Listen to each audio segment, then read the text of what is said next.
Good morning, everyone. The schedule is we will have start at 9 a.m.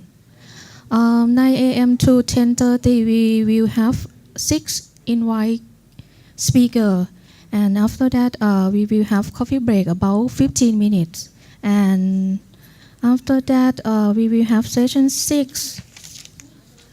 Have 5 invite speakers.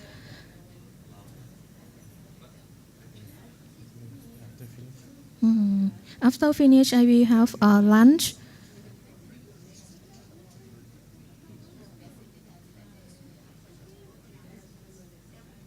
In the afternoon, we will go.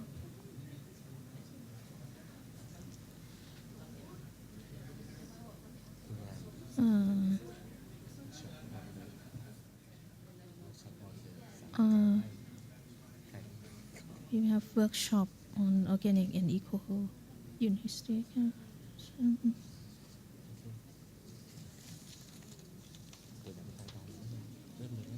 ดี๋ยวนี้8-9 โมง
Metro case study to become 100 organic and eco university with compact field visit to MJU อ๋อนี่ไง visit to MJU organic research and teaching farm นี่ไงโอเค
ร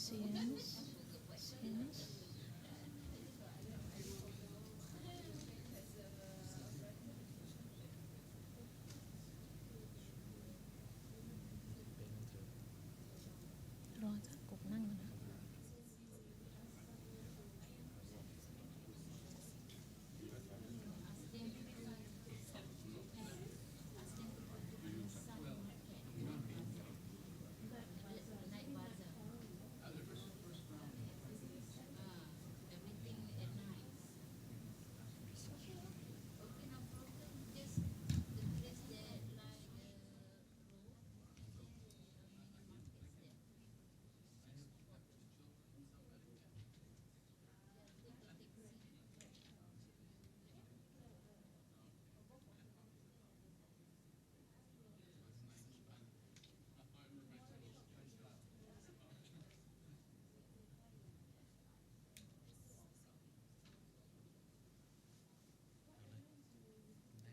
อาจารย์กบนั่งก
ัน แสดงความคิดเห็น ขึ้นทีละ3ใช่ไหม ขึ้นทีละสาม แล้วก็แสดงความคิดเห็น แล้วก็หลังจากที่สองชุดนี้เสร็จก็เป็นการแสดงความคิดเห็น อ๋อค่อยที ผม เดียว กับเบนเดี๋ยว อ๋อโอเคค่ะเริ่มได้เลยนะคะอาจารย์เอาเลย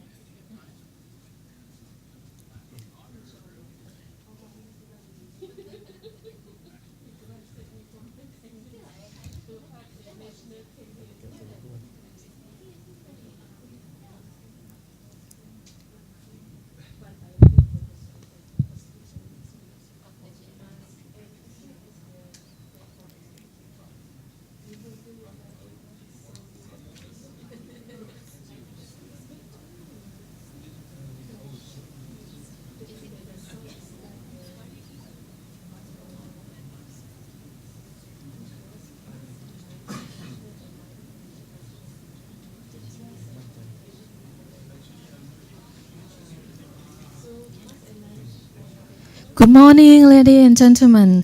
Welcome all the participants to today's regional workshop. Today is second day of regional workshop, scaling up ecology in ASEAN higher education to meet sustainable development goal and ensure climate resilience.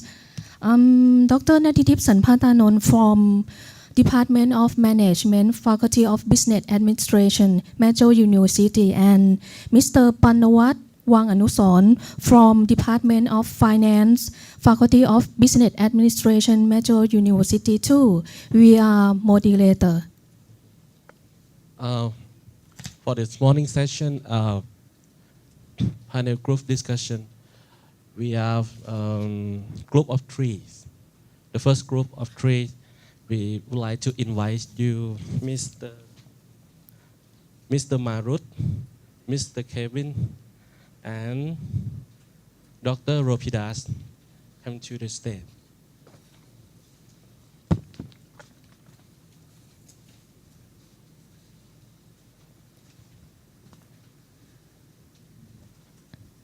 can just say a few words to prepare after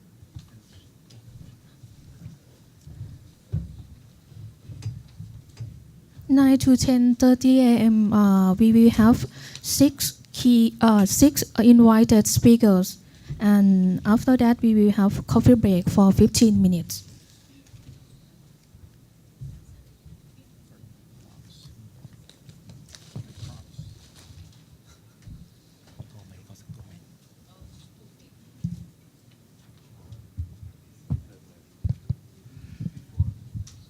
Before you start, may I just say a brief introduction?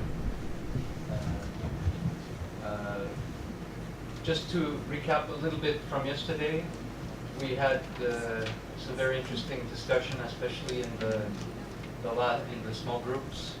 So it'd be interesting for the panelists today just to think about what maybe was highlights for some of those things and what maybe was left out, things we maybe didn't cover, and in terms of issues that were raised in the workshop, other issues, and any kind of recommendations. So, but we would like to try to keep to maybe 5 minutes, not longer, and no PowerPoints. Sorry. Could be less than that. Okay, that's fine.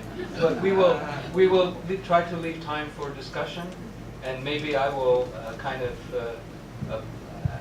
ask a few other people specifically to join after, just for some certain things that I think people would benefit from their experience as well.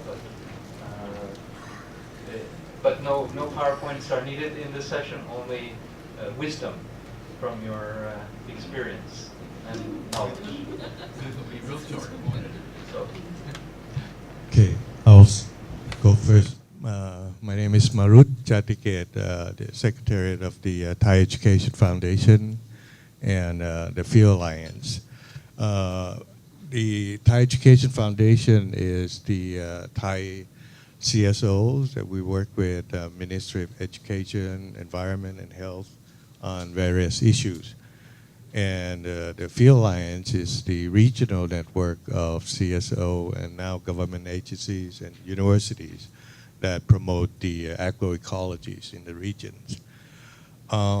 What I'd like to share is what have been brought up yesterday on the issues of pesticide and what have we done last year in doing studies on this pesticide impacts to children in Thailand. We have looked at along with Chiang Mai University, we have tested the school lunch materials in 4 regions of Thailand, involving some 50, 60 schools. And we found that the vegetables, most used vegetable in school lunch in Thailand, 5 of them were contaminated with pesticide, nearly 100%. We also tested the urine of students and teachers, about 400 people together, and they all have organophosphates in their urine, nearly 100%. So that was presented to various policymakers at the local level, provincial level, and at the national level to the Ministry of Education. And in January this year, the minister signed an order that all schools under the Ministry of Education must be pesticide-free. Now, we thought we have won the war, but apparently not, because schools still don't know where to find the clean vegetable. It's a big problem. So we talked to a lot of provincial agricultures, and we want to know where is the farmers that produce organic food. They don't have no clue. So now we're going to be talking to the universities people to start mapping out, doing who's produced what and where and how much. Just Chiang Mai alone, there's about nearly 3,000 schools that kids must be eating every day. Now, who's going to produce the food for those schools? So this is a big question. And in related to that, we have been working a little bit with the program that started by the Ministry of Agriculture for young smart farmer that's been launched for about 7 years.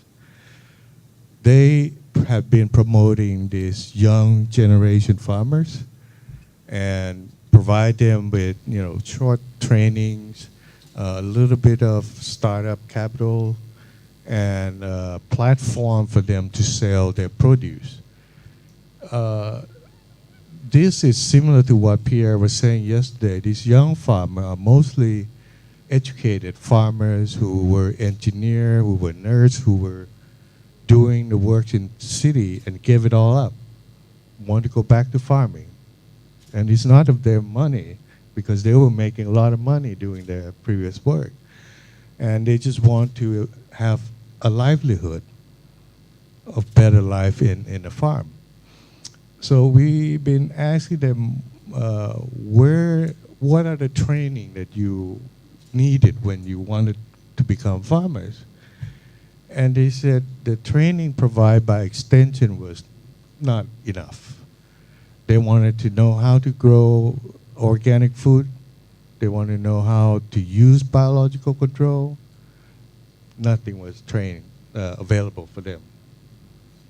So all these things, the current extension in Thailand is incapable of providing sufficient training for the young generation to get back to farming.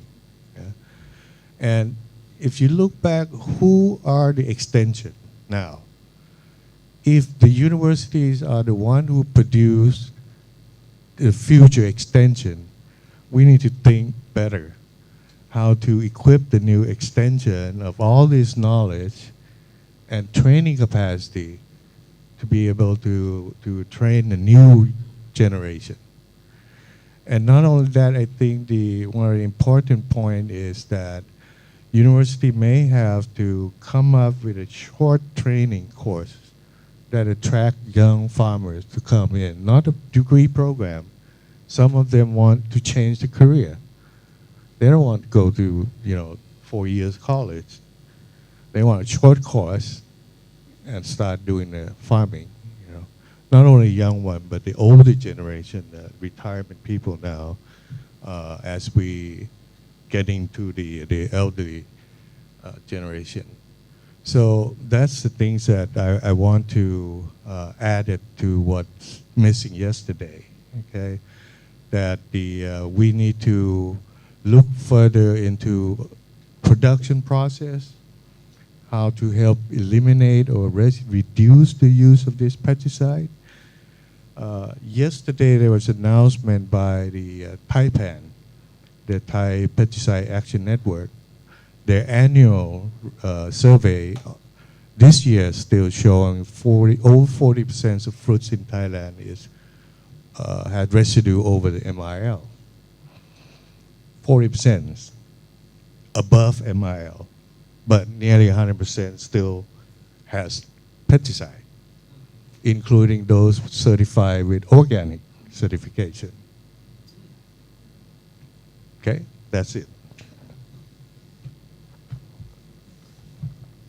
I don't think I'm going to have lunch after that. Again, my name's Kevin Camp. I currently the team leader of an agrobiodiversity project in the Lao PDR. I had a couple of observations from yesterday that I just like to strengthen a little bit on. One thing that comes out from yesterday in those discussions, and I think needs to be understood quite well, is agroecology. It's a food paradigm shift. It's really a major shift. It's not only teaching a new set of technologies, it's much more fundamental than that, okay? Related to this, and it's fundamental to that, it's not only about production, it's about food. And this morning I went to 7-Eleven to show you an example.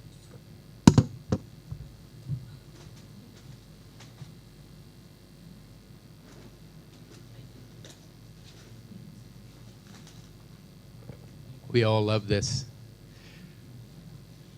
You know, there was a line in 7-Eleven to buy food products, yeah? But when I passed the university restaurant, there were just a few people in it, but I had to get in line to buy this. And I started looking at the ingredients, and of course, this is cornet, so it's mainly maize, right? And so I did a calculation looking at the current global price of maize, right? And this cost me 22 baht, right? In here, when you calculate it, there's 0.3 baht worth of maize in here. 0.3 baht, okay? That is less in US, it's less than 1 cent, right? Less than 1 cent. But it's good. It says it's from the manufactured by the Useful Food Company. Useful Food Company. Now, if there's only 0.3 baht in here, why are we worried about increasing the cost of production of food? I could increase the cost of maize by 300%, 200%, and it would bring this from 22 baht to 23 baht. Okay? There's something broken in the system, okay? And I think it's going to take more than just looking at the production technologies for producing the type of clean food that Maruta talked about, but what do we do with it after it's produced, okay? So I have concerns about that. I also noticed that there's a bit of palm oil in here. So maybe in Indonesia, it came from Indonesia or Thailand, where we've cut down some forest to put in the palm oil to put in here as well. Yesterday there was mention of this a number of times, and I would just like to bring it up again. The changing reality of what a farmer is, and Marut just alluded to that. It's retired people. It's young people coming into it. But importantly, you know, it's she, it's he, and the number of people that rely only on agriculture as their livelihood is diminishing. It's part of an important, it's part of their livelihood strategy, and an important part, but it's only part of it, okay? And we need to recognize that and think about how are we going to address the needs of those part-time, important farmers, you know? And I could, again, going back to Marut's example, boy, if we had a lot of part-time farmers providing organic or non-toxic food, at least, to the schools, and not full-time, but part-time, that would probably help solve that problem to a significant degree. Number 4 is the production side of agroecology. It's always going to need more research, but it was mentioned a few times yesterday. There's a lot of knowledge out there. We don't need to wait to begin to move university curricula towards a different paradigm of food production and food processing as well. And then number 5, and Hein told me to be sure I talked about this a little bit, is teaching and learning about agroecology is going to require us getting our feet and our hands really dirty, okay? It's not just a classroom exercise. It has to be in the classroom, and it's got to be in the field. Thank you.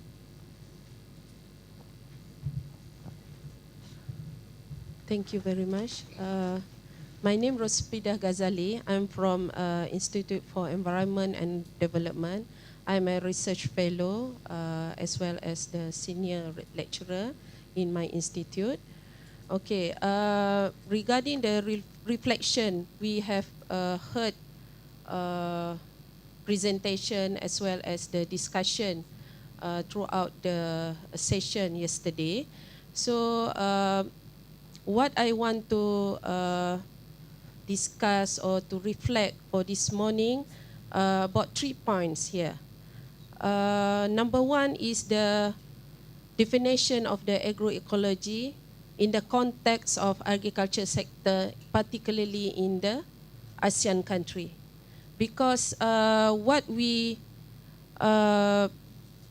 adopt now, the definition of agroecology came from the Western countries.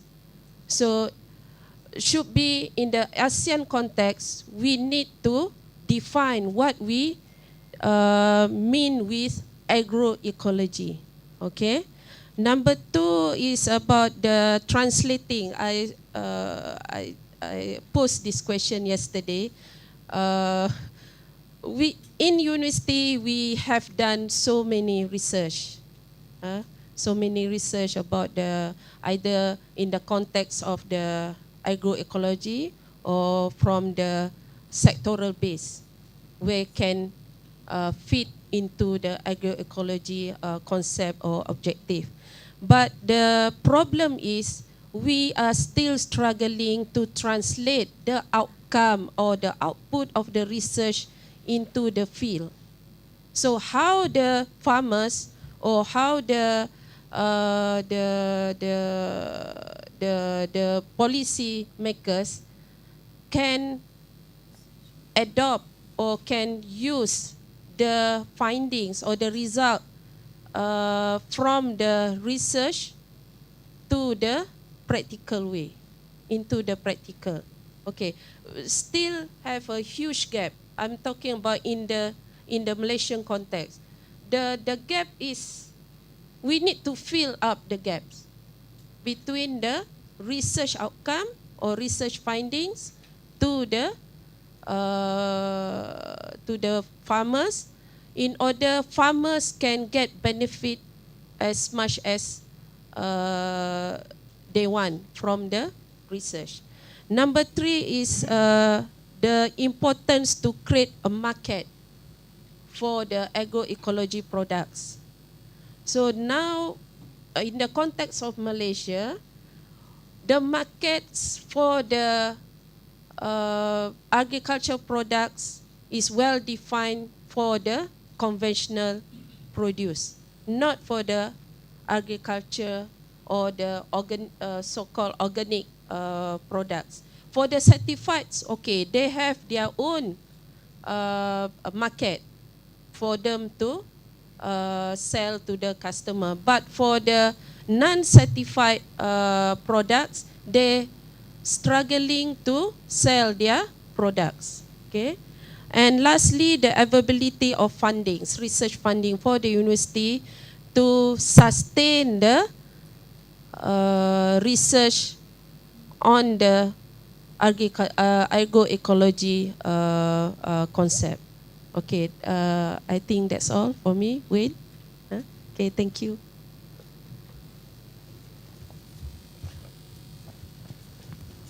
Okay, thank you. Next group, we'll have Dr. Helmi from Indonesia, Dr. Virginia from Philippines, and Dr. Anjali from Thailand. After we will have discussion.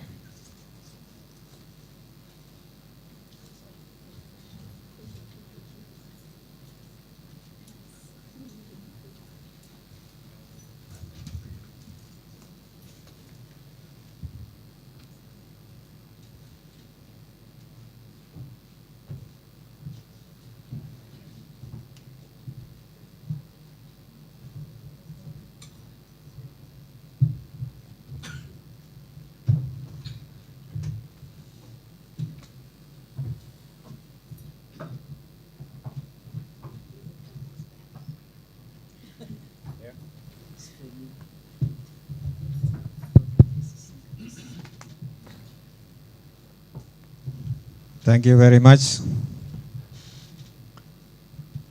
You know, taking into account the theme of our workshop, my reflection will try to link between the scaling up agroecology and then the SDGs itself, which include climate resilience, and then higher education institutions. So the three keywords I would like to relate. Yeah.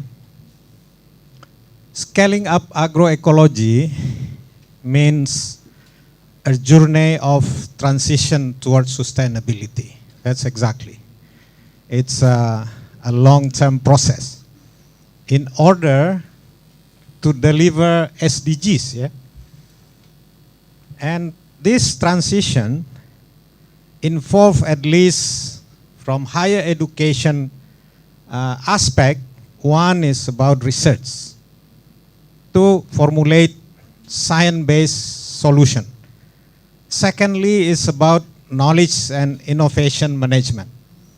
Thirdly is about young entrepreneurs development, which relate to social business. So I'm not talking about a pure profit-driven business, yeah, but more social business, social entrepreneurship.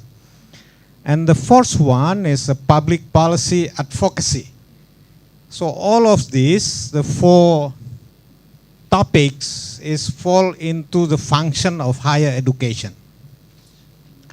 So I start one with the research to produce knowledge and technology. This is part of the problem of unsustainability, because our life system domain divided into two. One is ecosystem, second one is social system, which include the economics and business over here in the social system. And each domain has its own science discipline. And each discipline go on its own, yeah, producing knowledge.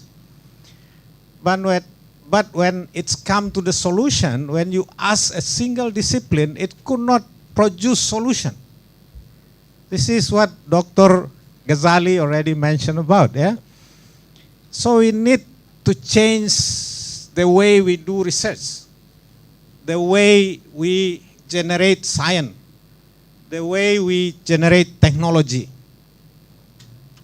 When we talk about solution, when we talk about transition towards sustainability, then the research must be problem-driven, yeah?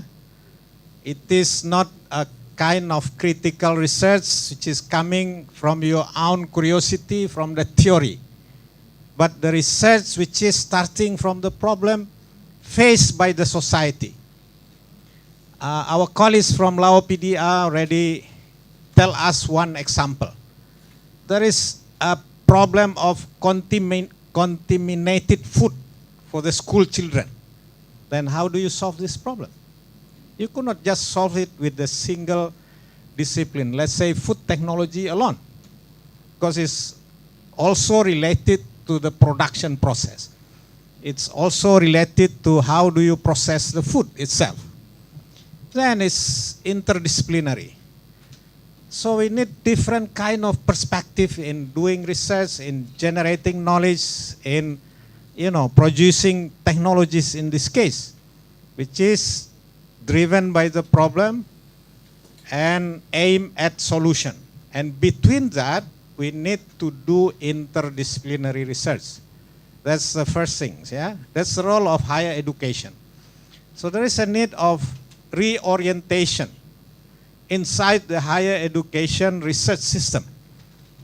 It can be the perspective and the methodology itself, and it's also about funding. Funding for research now is more biased towards a single disciplinary topic. If we try to propose something interdisciplinary, then the assessor, the one who evaluate our proposal, they don't understand.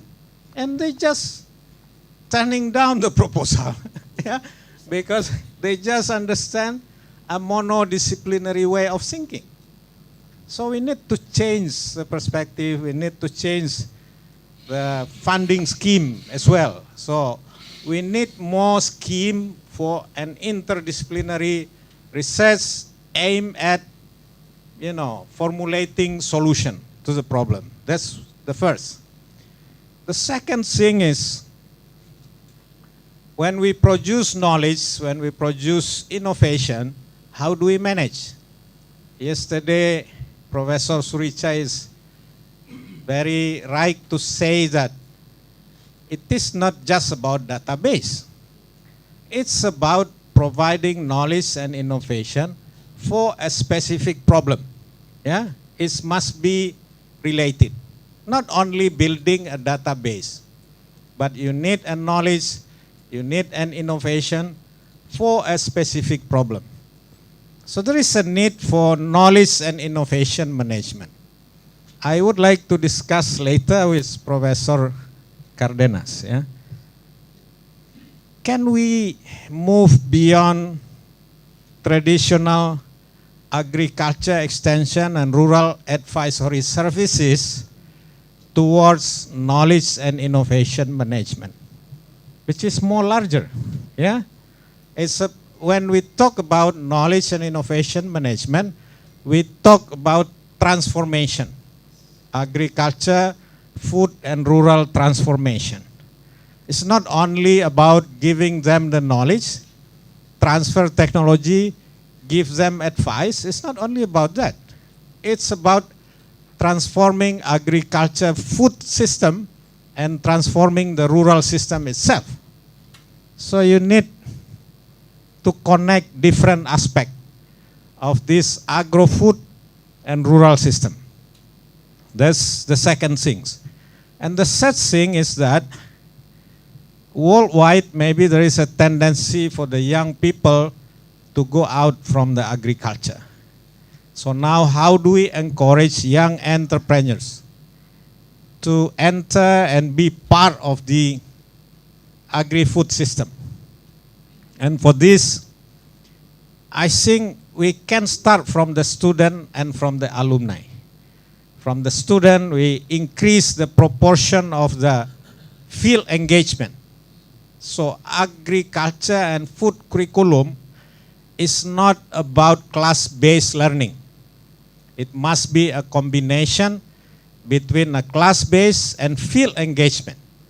They have to have a sufficient experience, an empirical and a ground experience in order to be able, later on, when they graduated, they involved with the agribusiness. Because they understand the landscape already. They understand what are the problems out there and how they should deal with those problems related to social business. I would say social business. Yeah? Why?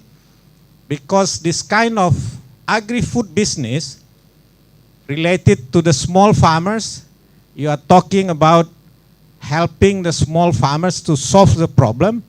At the same time, you yourself as an actor should generate income. So it's combining both, yeah? Helping solve the problem, at the same time you generate the income.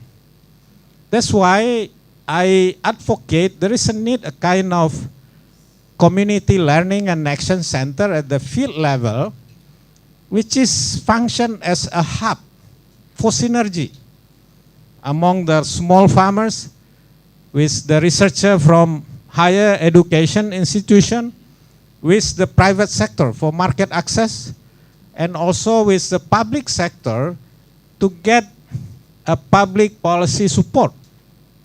Let's say if you open up a cluster of horticulture area, you need the infrastructure. You need the road, you need the water infrastructure, you need the communication infrastructure. It is fall into the public obligation. So you need also a kind of a public support in this case. So we need to introduce this concept of social entrepreneurship to our students. When they become the alumni, they can start their business. They enter into the agribusiness sector. And the fourth one and the last one is public policy advocacy. It is a function of the higher education institution. When your research, coming out with the result, which has implication to the public policy, you have the obligation to advocate. I discussed with Professor Anthony. This is, advocacy in other terms can be educate the bureaucrat about the changing landscape of agri-food system and how should they respond with the public policy. So this is, I think, the 4 aspects which we need to cover if we would like agroecology to contribute to the transition towards sustainability. Thank you very much. What about a round of applause? Well, good morning, everyone. Before I share with you my reflections from yesterday's discussions, I would like to say amen to all the things that Dr. Helmi had said.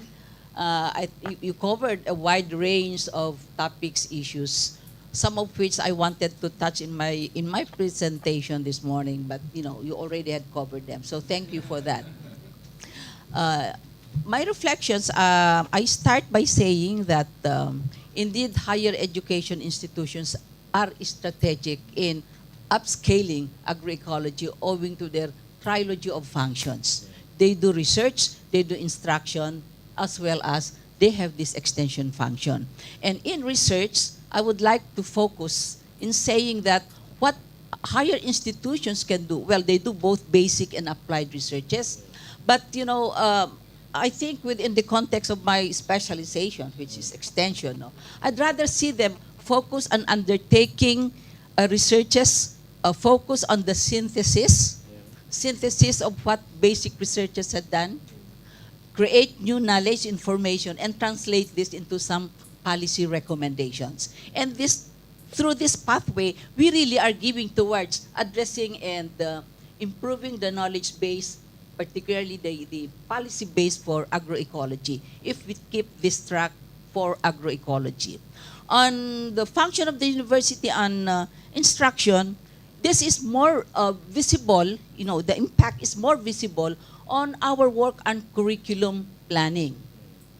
I think there is a need for us to enhance the quality of extension education, because extension education is not, or extension per se, is not just simply technology transfer now, and that we are trying to create extension leaders who are to undertake facilitating functions.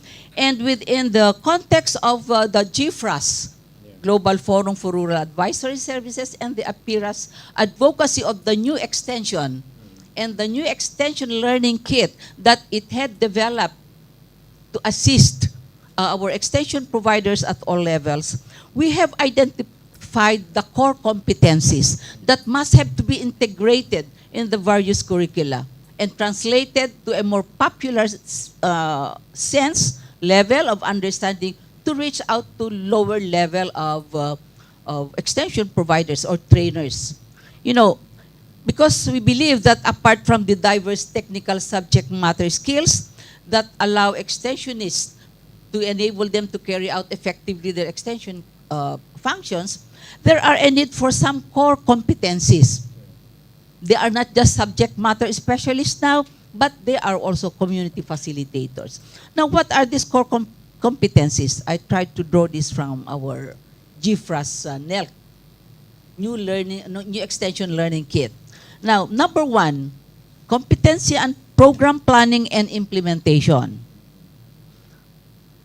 Number 2, communication skills. Number 3, leadership skills. Number 4, organizational management skills. Number 5, knowledge about education and information technology. Number 6, sensitivity to diversity and multiculturalism. And finally, number 7, our extensionists must have skills in program monitoring and evaluation and capturing the learning experiences right there in the field. And these are, this learning are packaged into courses that could be integrated in the instruction system through curriculum improvement of the universities. So we see the role of higher education institutions as very strategic here. My second point is the need to strengthen knowledge management. I think you mentioned that too. Strengthen knowledge management. We were talking about observatories yesterday. Now, we need that platform for extension and advisory services for agroecology. There are many platforms, but this time let's strengthen agroecology. We need that platform for sharing. We have seen a lot of initiatives presented yesterday. What shall we do with them? Shall we leave them behind the USBs after the presentations? I think there is a need for us to do a platform for sharing, curation, and it's open for everyone to really, a knowledge hub, I would say, an agroecology knowledge hub that is open to everyone who is in need of information on agroecology. There is a need for us to organize and synthesize this body of knowledge, create new information, perhaps even new theories, social science theories, that will help us better understand the science of extension. I think these are important, and this would also bring us closer to agroecology and how we in the extension services could respond better to the challenges in agroecology. Now, one thing that I never heard about discussions yesterday is about strengthening university relationships with local government units. Hardly there was a mention about this, but let's not forget that most of us in the ASEAN countries, are operating under a devolved extension function, of which the main actor there are the local government units. Our programs can never go best until piloting. If we do not have this institutionalized at the local government units, where extension really is their function, and we can do this by strengthening their capabilities. Let's do capacity building at various levels, at the individual level, at the institutional level, and even including at the policy level. Do we have capabilities to do policy review, etc.? I think we need more capacity building on this and the new modalities for providing extension services. As I've said, the past sometimes can no longer respond to the present, because we are now dealing with new methodologies, even research. I understand Dr. Misra was alluding to that also, the limitations of agricultural research, because you cannot study the variables all at one time. Okay, so I think there are a lot of rethinking that we have to do with our past practices, methodologies, and processes. Capacity building and knowledge sharing. And that knowledge management platform that I was mentioning earlier could be used for this. Organizing and leadership building, with the local government units. We are not isolates. We work with them. And in fact, they are our number one client in extension, because they are the ones that link us to the communities. And finally, I would like to mention that let us continue this collaboration and further strengthen the collaboration among the institutions represented here. I hope there are more opportunities for this exchange so that we have a way of assessing how far we are going as a collaborative group. And finally, I would like to invite everyone to the Global Forum for Rural Advisory Services, which is undertaking its 10th annual meeting in Jamaica on September 30 to October 4. The theme that we are addressing there is quite similar to what we are talking about here now, because Jamaica is also a disaster-prone area, and we are talking about resilience, climate resilience strategies, etc. So I hope you can find time to join the discussions, global discussions there in Jamaica from September 3 to October 4. I would like to leave it here. Dr. Helmi had said most of what I wanted to say, and again, I say amen to you. Thank you. So thank you. Hello. Yeah. First of all, I would like to thank you, Dr. Nellis, who invited me to be here, because it's the first time for me to join in agroecology workshop like this one, and I would like to give a big applause to all of you, the participants here, to show and share your idea to support the agroecology.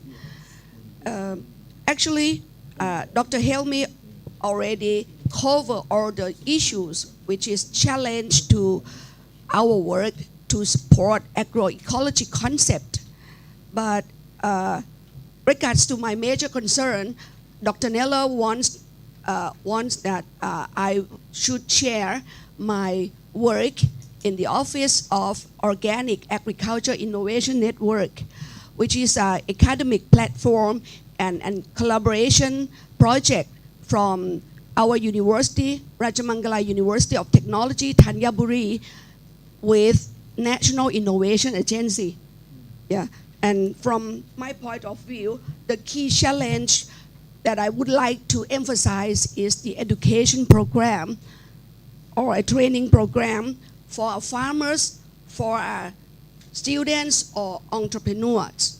We have a lot of projects which are success case, and it's a pity that I didn't prepare any presentation. He told me that just say something and show your data, your ideas, but I can show you later after the workshop or maybe after the meeting here in my website. Yeah. The education or training program that I would like to emphasize is the program that we should give to the participants or to the learner how to develop an innovative ideas from entry to exit. They should understand all the business plan. I would like to say business plan. Even the farmers, they should understand the business plan, and in particular the concept of AE from the beginning to the exit. What does it mean AE? This is our work to learn society, to share your idea, to give the exactly definition to the farmers, to the students, to the entrepreneur. And to understand the concept of AE from the beginning, it's very, very, very, very important now. The course, in my course that we provide to our customer, I would like to say that our customers can be farmers, students, entrepreneur, whatever, wherever, whoever who wants to learn how to begin the business with organic agriculture in Thailand. Very sorry that our network is financial support from Thai government, and the client should be only Thai business, but as foreigner, you can be a stakeholder less than 51%, and you can be an organic businessman in Thailand. Yeah. And we have a program to incubate and nurture our customer to have a better understanding of the concept of organic agriculture or even agroecology in the future, if I understand more, if they understand more. And we have to teach them to know all the landscape of the business from the beginning, I mean from farm to table. This is the point. And the innovative can be a new technology which can be used in the farm, which can be used in the laboratory, or which can be used in the production line. It can be a new management, new service that we provide to the farmer, that we give to the farmer, we teach the farmer, and to support the business. let me tell you some success case that I would like to share, and I can show you the picture later in my website. Yeah, the experience to develop certain agribusiness, which is a showcase of us, is the case of the agribusiness to produce organic asparagus. We provide all new technology from preparation of seeds to harvesting. And what we find from the new management of our production, what is the finding? The finding is we found that organic asparagus contain more vitamin C, higher than a conventional asparagus. This is the case that we can prove by scientific lab, by scientific way, by research work, and at the end of the process, we need the extension people who can understand the technology and translate and encode the technology in the laboratory and tell to the farmers. Yeah, that is one of the success case that we can find from farm to table. And the second one that I would like to share is the organic milk. Maybe somebody here who live in Thailand will hear about it. We have an organic milk from the cow, not organic cow, because sometimes they live not organic by himself. Yeah, the organic milk is obtained by a grass-fed cow.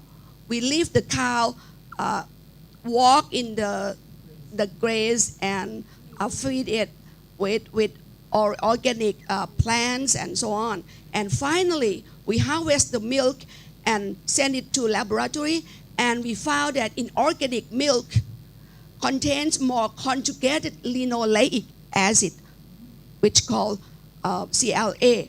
And CLA can cause you a very well sleep. And then we named this organic milk as bedtime milk. Yeah, and the price is 4 times more than regular milk. This is the way that we give a course how can you find an innovative idea, which is very not difficult, but you have to understand the innovative way. And we should put this idea to the farmer, to the students from the beginning to the end point. And with agroecology idea, I think we can do it. All of us can do it. But if you need, I think very important that Dr. Virginia told you that at the end point, we need all research work, extension work, and please don't leave this workshop at the zero platform. We should continue our alliance, our network, whatever you call it. Please don't leave this workshop. And I asked Dr. Neller, what is your plan next year? He would like to go back to Canada. Please don't leave Thailand and don't leave agroecology. Thank you. Just short sabbatical. According to the schedule, we still have 30 minutes, yeah? Yeah, we would like to invite encourage good interactive discussion with all panelists now. So, Can go down? wait, I don't know, let the organizer down or up, everyone up? All Yes. 6? Go down, and next I would like to invite Dr. Wayne to be as a chairman for a round table for discussion. Not in Canada yet. Okay.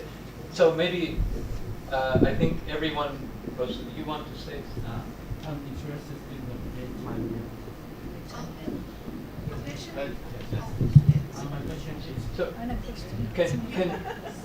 should we don't want bedtime milk in the morning, but we can have tonight.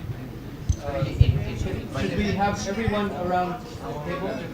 Or we can go back to our share. So everyone equal.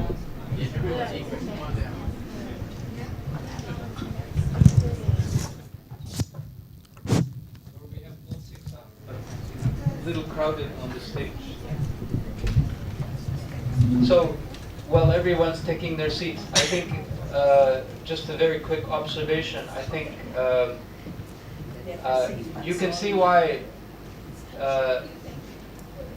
we have so much wisdom in this room, and it's very good to hear from some of these colleagues who I know for the last maybe 4 or 5 years, who I know they have all this wisdom, but we have much wisdom, not enough time to share everything in all PowerPoints and everything. Just to say, I would encourage you to look at the GFRAS website with the new extensionist kit that Dr. Virginia said. If you don't have the information, you can Google GFRAS. GFRAS. Google GFRAS.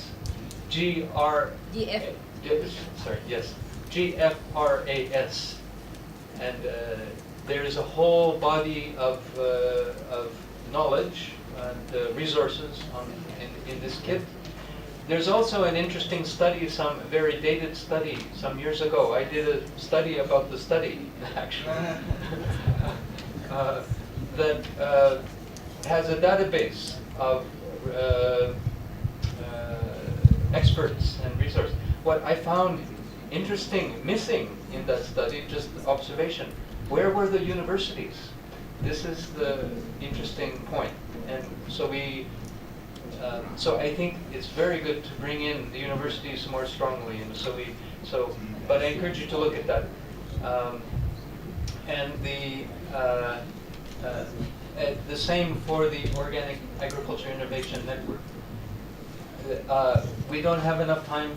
Didn't have enough time for her to share all that, but very amazing innovations from her network and study about impacts and so forth. And I don't know if you have any bedtime milk with you, but we could have with dinner after dinner. And of course, Dr. Helmi made some excellent points. So maybe, and Marut, just to say, Kun Marut, these studies that he's been doing are amazing, because I took one blood test one time and I was very shocked, because I've been I'm vegetarian, eating organic food in Thailand for 5 years, and I had a higher pesticide level in my blood than some people who are the meat eaters. So this is a very serious problem, and the children are the most vulnerable. So this is a big problem. Where are the universities? So anyway, just a few comments now. But please, we now have an opportunity to have a discussion. We had the first question about bedtime milk. The first moderator wants to talk about bedtime milk. Have you studied on the person?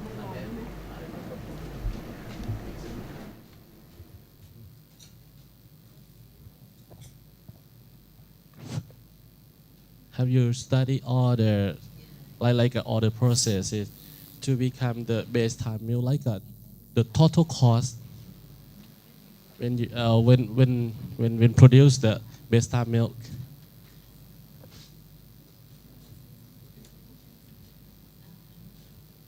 The cost is higher than ordinary milk, because we need to have a big land of grassland, Yeah, that's a point. That's a critical point, that you may need a big grassland to feed your cows. But when we want to have like have a big farm of cows, you do need also a land. Just change your grassland from pesticide usage to organic pesticides like neem extract and so on. Yeah, there's a lot of chance in Thailand. We have a lot of biopesticides am entomologist and I produce neem biopesticide, which will be used in organic farming. And 2 factories in Thailand are already certified by IFO. Nowadays, we are ready to go ahead with organic farming or AE, whatever, in the way of sustainable development. Last question. How about the the quantity of milk is different from the original and with compared to the organics? I would like to say the same quantity, but Same quantity. different quality. Okay. Yeah, and it tested. Maybe next time we should go to Korat, Korat province. There's a Thai milk production there. A lot of variety of milk product from organic cows. And you can see, a showcase of how to feed the cows with many traditional receivers for cows. Thank you. We can buy it at Central Sherman. Yes. Oh yeah. Okay. So, any other? Yeah. Oh, okay. Okay, Lady first. Thank you, Dr. Lee. Okay, I have a few questions or maybe just discussions. Okay, the first one is from Mr. Marun. Okay, now he's looking at me now. Okay, well, your finding is very, it's quite shocking, hopefully, for your government also. So I wonder what are the actions now been taken by the government from the result of your that research when you found high residues in the school and teachers, especially OP. The organ phosphate is very dangerous, right? And then Prof. Helmi did talking about the funding on doing the research is very silos. It's very specific. Yeah, I agree with you because like in my country, we have most of the research is very short, 2 years. And with the agroecological research, you have to be multidisciplinary and long-term. So this needs a big funding. So doing big funding, get a big funding is not easy. That's why I think many from FAO, UN, so these are the only most big funding that can apply for. But like in Malaysia, if you're talking, we're doing multidisciplinary research grant. There is for 5 years, but they are looking more for the IR 4.0. So more like technology. But with the agri-ecological system, I'm sorry to say, but it's quite lacking for the government funding for the say. But more funding, like you're talking about biopesticide. Yeah, the government really encouraged to do all those more funding for biopesticide, so can use for the more environmental friendly pest control. And regarding with that also, because funding is limited, so it will be good that in ASEAN country, we have a data sharing platform for the agroecological studies. So it's lacking. Like they say, we have, as a scientist, we know about biological control of this. We know what type of for the soil, we have to have a healthy soil. But how the technical science want to apply to the field and what the effect. Like in the biology control, we know this insect attracted to this pest, it attack certain pests. But in the field situation, real field situation, is there anybody that going to teach the farmer? Can they observe which type of these flowers that attracted more, which type of the insect? So I think we need to go more also, the farmers, especially the extension officer, need to have this knowledge where you teach the farmers or this basic science, where then later it can be shared among the ASEAN members. Yeah, that's all. Thank you. Okay, I will. Here. I'll just grab it here. Questions. What is the government actions? At the moment is nothing. I think we have already got the national policy from the Minister of Education to announce that the school must be pesticide free. But and we also got a lot of requests from the press, which we didn't want to really make big news yet, because there's going to be problems for school. That they cannot find the products. So this year we were asked to submit a proposal and to pilot implementation of that policy for school, meaning that we have to pick a few provinces and doing the training farmers on agroecology and supplying to the schools. Ministry of Agriculture now is doing the QR code for GAP farmers, but we don't really trust that 100%. So they might have, we're thinking of some better system for that. As I said, we're going to be selecting some universities working with us on these issues. But I wanted to say that our study was inconclusive because we only tested the organophosphate. Now, what we did find was a high percentage residue of pyritone in the vegetable as well. So there are other chemical families that we haven't tested yet. The pyrethroid, the paraquat, all those things.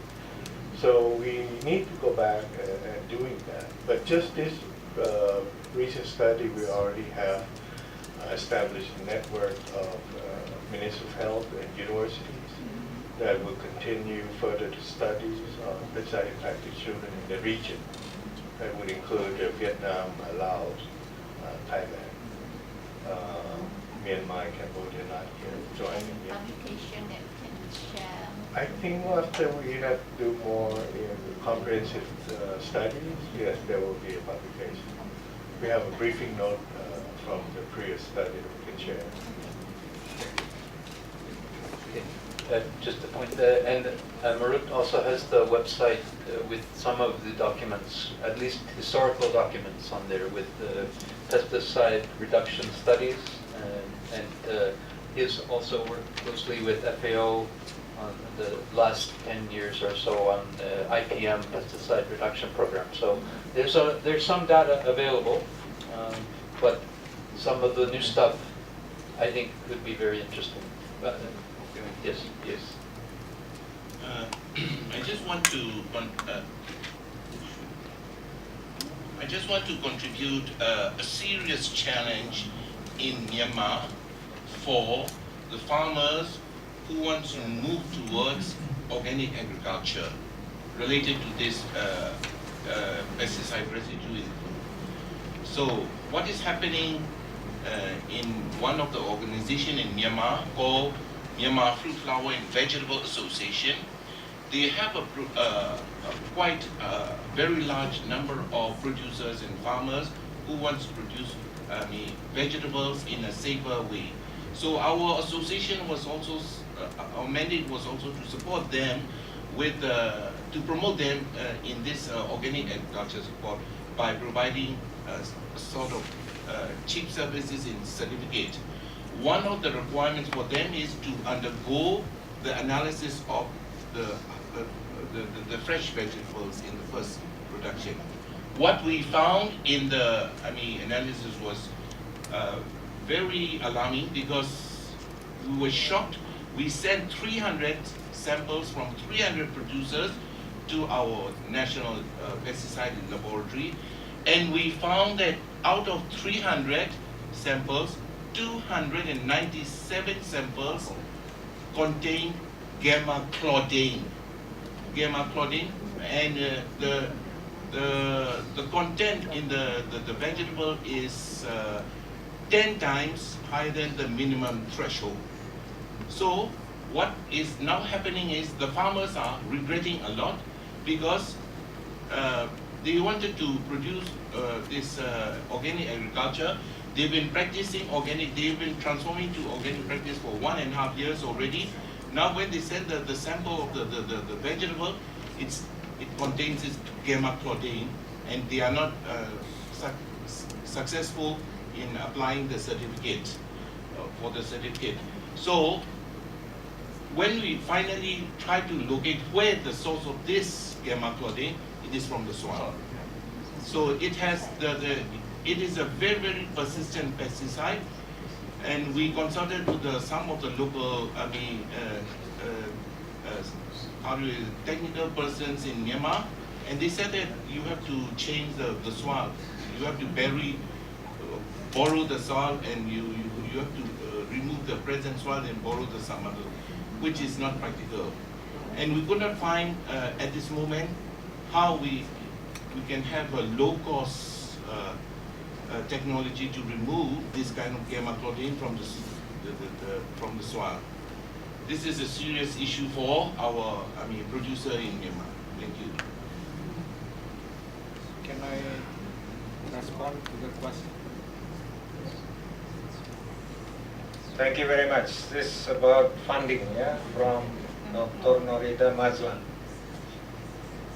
You know, I was met with the ASEAN Secretariat, and we found out that there are much funding available from the partners, from the Japan, from the European Union, and so on. It's not being used, only less than 50% million of dollars.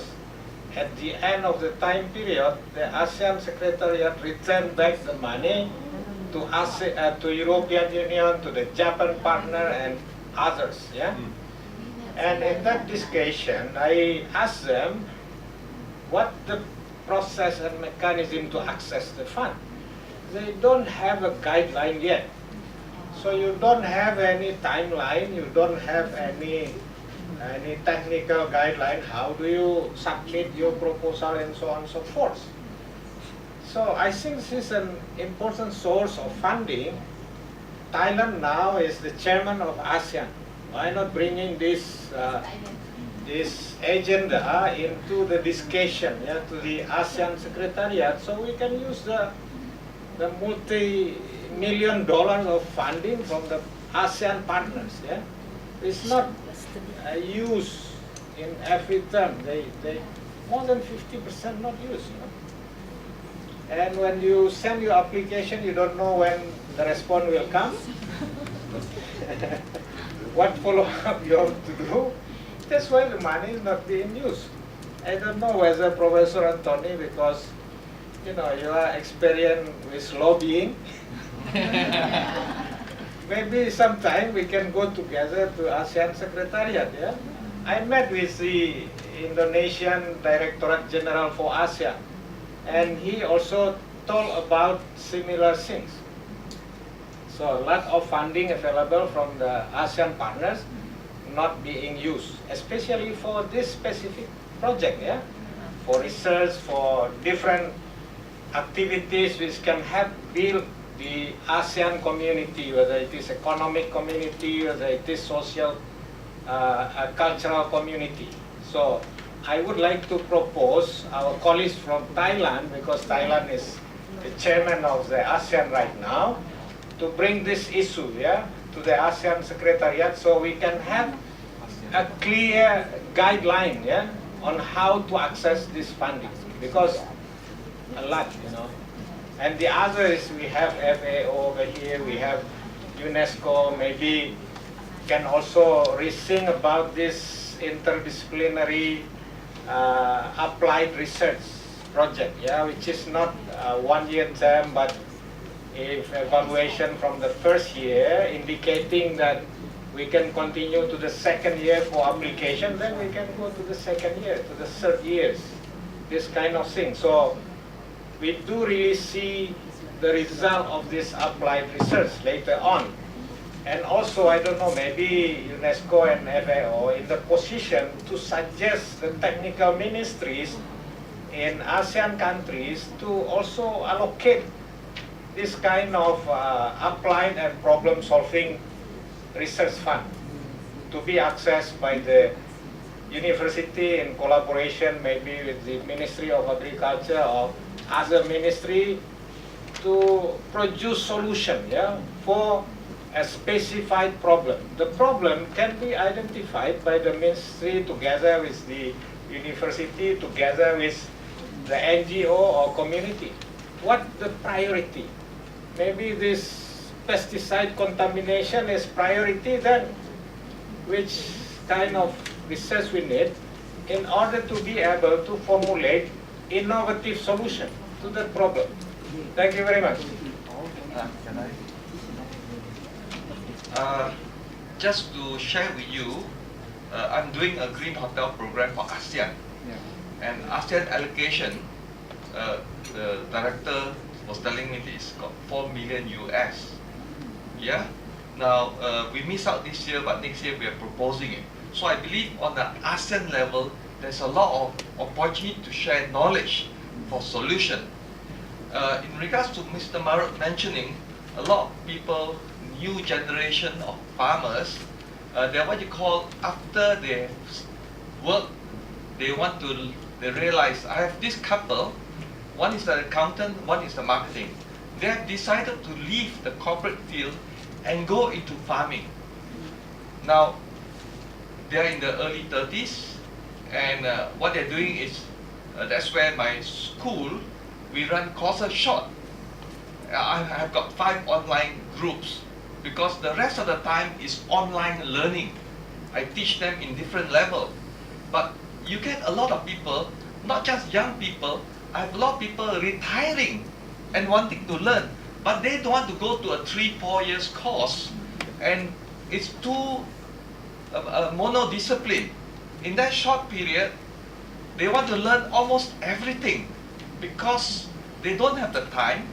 You know, you get a 55, 60-year-old girl say, I'm not going to go to a university, so I would ask university to consider what you call very short-term courses that they can take off and have a taste of it, so that if they really want to go into deep learning, they can go into the university.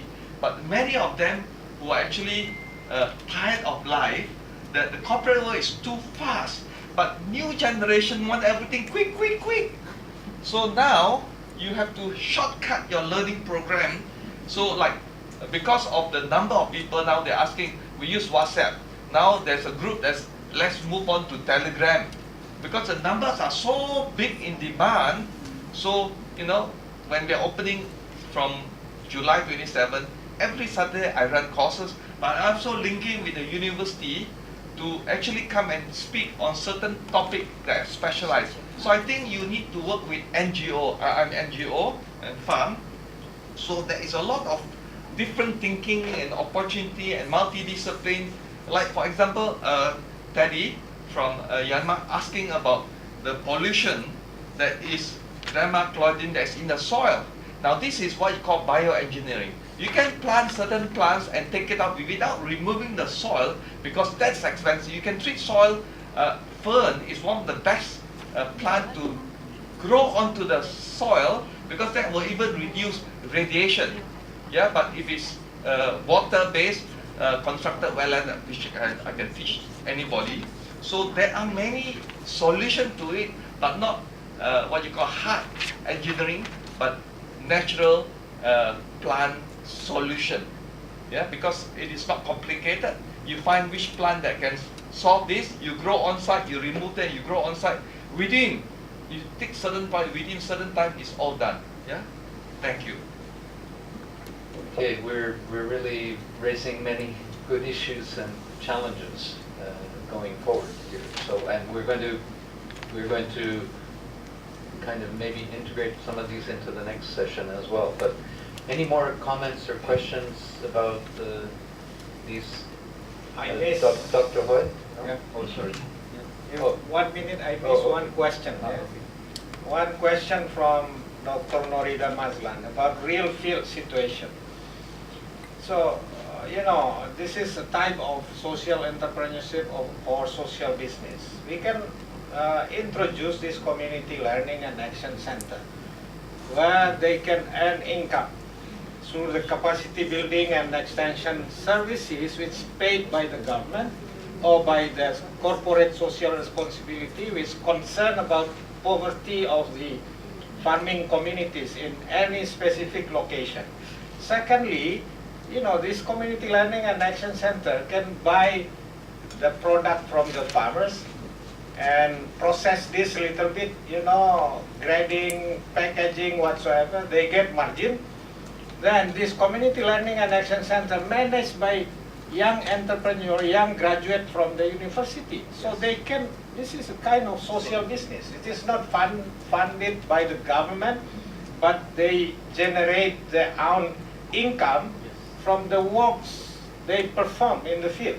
I don't know whether FAO and UNESCO willing to, to experiment this kind of community learning and action center. We have some experience about that already. Thank you.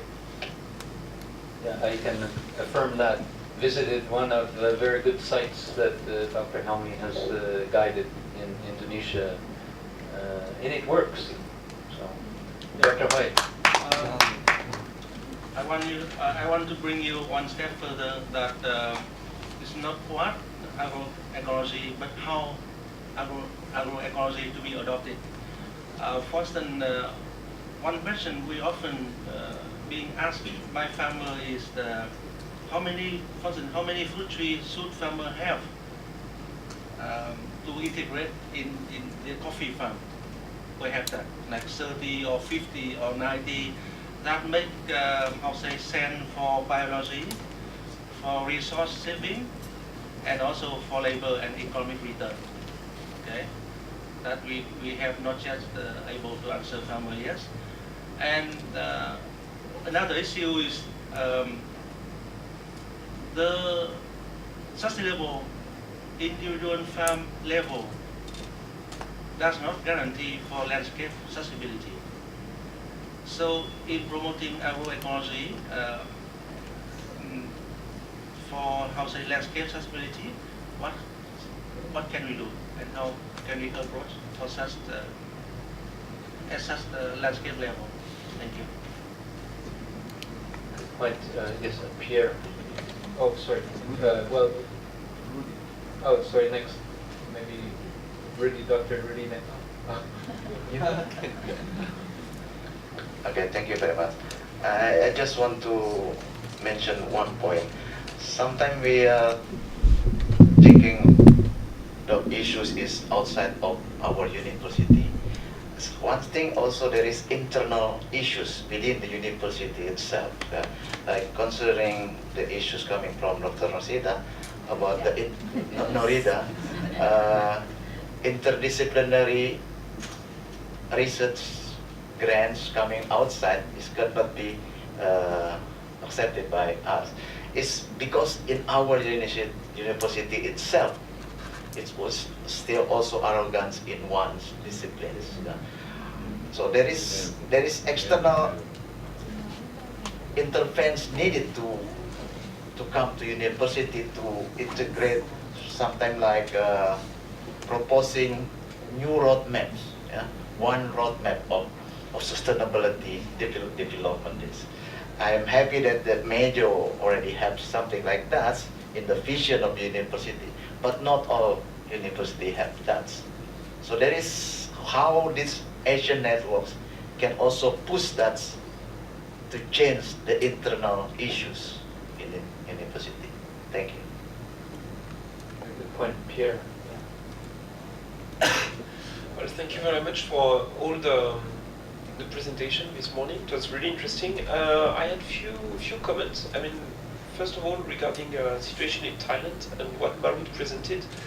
I saw a case study, I think, on Thailand developing green procurement. I mean, as part of their sustainability strategy. And when you mentioned linking organic producers with school, I mean, it could be very much a case for green procurement.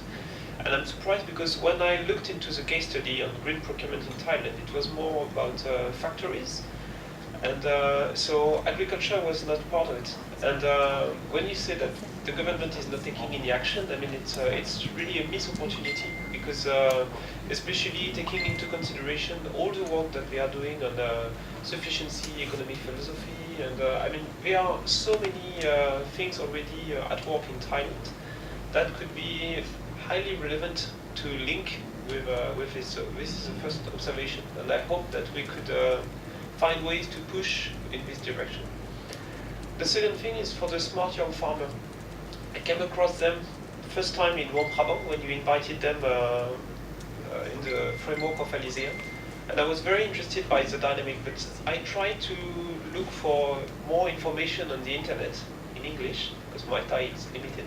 And I could not find anything whatsoever. So I don't know if you have any background information, because the thing I found on the internet, the only thing I found was a Facebook page run by students and not by the government.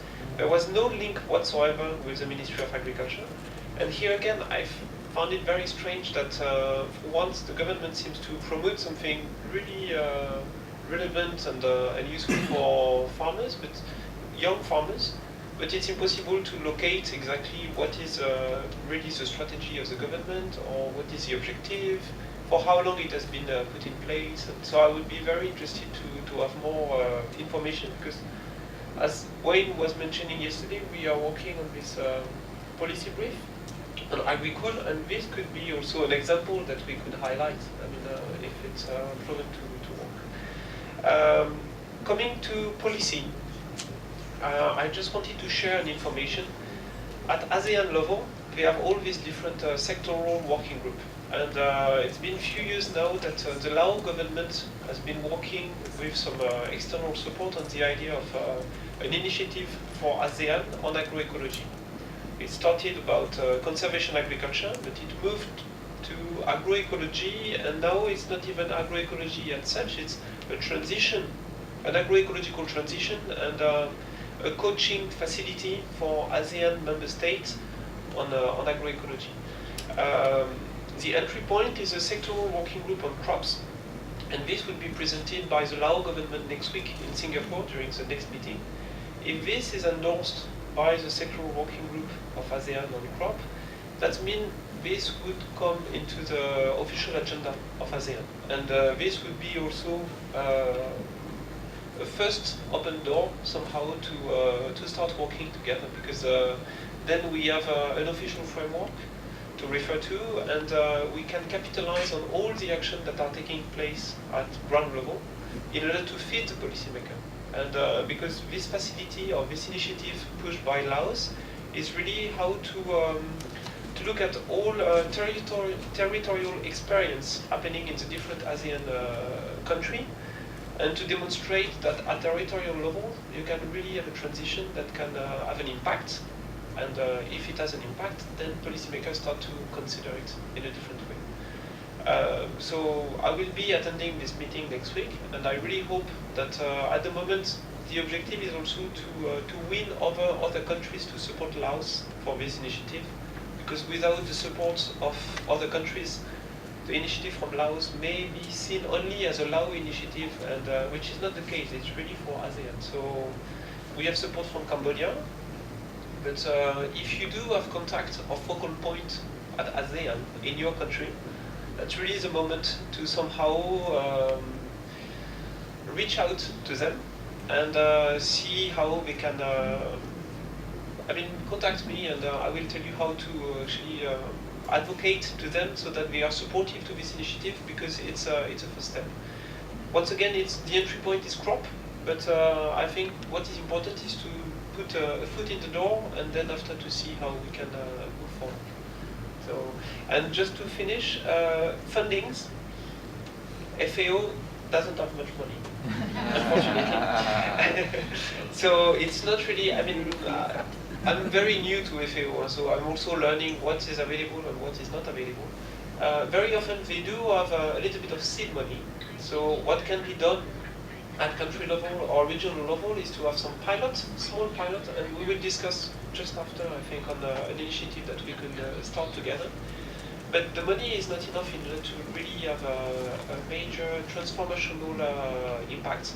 And what is important is that to see FAO as a catalyzer, And I think what we would be happy to play as a role is really a facilitator or integrator, or to really bring together a large alliance of institutions, and together we can access other fundings. And what you mentioned about ASEAN funding, I think it's critical, because I mean, what we want to do is something for ASEAN, and it should be funded by ASEAN institutions somehow. Funds that FAO cannot access, you can access, but we can facilitate. Or so we need to find ways to work on that. Okay, we may maybe have time for one more comment or question, and then we can continue into the next session with more substantive recommendations and about the ways forward, and some idea of what steps we're going to collaborate, take next steps with FAO and UNESCO and the CMEO centers and so forth. So, before we have the coffee break, any more burning comments, questions, concerns, or recommendations? I just wanted to add to what Pierre was asking about the information of the Young Smart Farmer program. I don't know where the websites are, but I think I've seen it once. But if I find it, I'll put it in the email groups here. But I really don't agree 100% with the government programs on these ones. Just because that they focus more on the well-to-do, educated young farmers. To me, which instead they should be focusing on disadvantaged rural youth who tend to leave their homeland into the inner cities. So, you know, the criteria for selection is a bit awkward to me, but the support given by the government was pretty good layout. And again, they made a presentation of their work in the Mela workshop in Cambodia, so you can look at their presentation as well. Thank you for every idea. Next, let's take a 15-minute break, and we will come for another interesting session 6 for 15 minutes.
PDF เหมือนครั้งตอนนั้นได้ไหมพอเอามันออกมาเป็น PDF เหมือนตอนแรกตอนนั้นนะคะที่หนูทำออกมาเป็น PDF เฉยๆที่ยังเป็นหน้าจอ PDF พอร์ต import ออกมาก่อนเป็น PDF ก่อนเลยที่คุณเรนไม่ได้ไปไล่มาอย่างนั้นทางฝั่งนู้นแล้วกัน จ้ะเอามาเป็นแบบไม่ใช่ค่ะมันทำได้แค่นี้นะโอเคแต่จะต้องกดอะไรเป็น next stage ใช่ค่ะกดเลื่อน เป็นทีละหน้าใช่ไหมลงข้างบนนะเป็น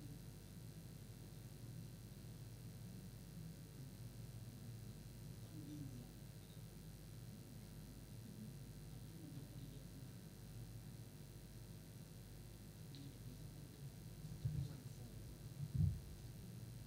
ฟูได้แค่นี้เหรอคะ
You brought your PowerPoint this time. No, this is when I show it. Yeah. Oh, you're just because going they have referred to new theory farm because you people anyways. I said I've just come to learn, so I will speak not much. Yeah. Okay. Yeah. We don't want to have too much long for this last session. Yes. Okay, that's great.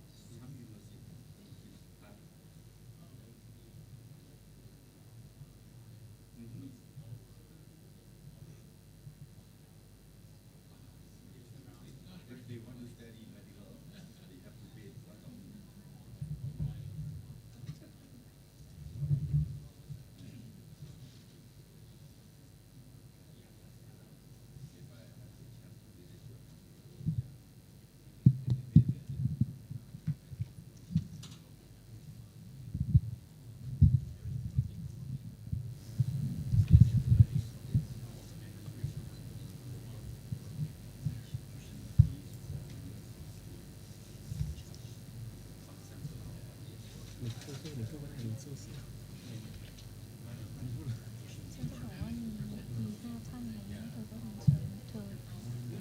No, I think we will the same time equivalent to US dollars. Like what you said, I move into the actual discussion of the sort of perception by each of the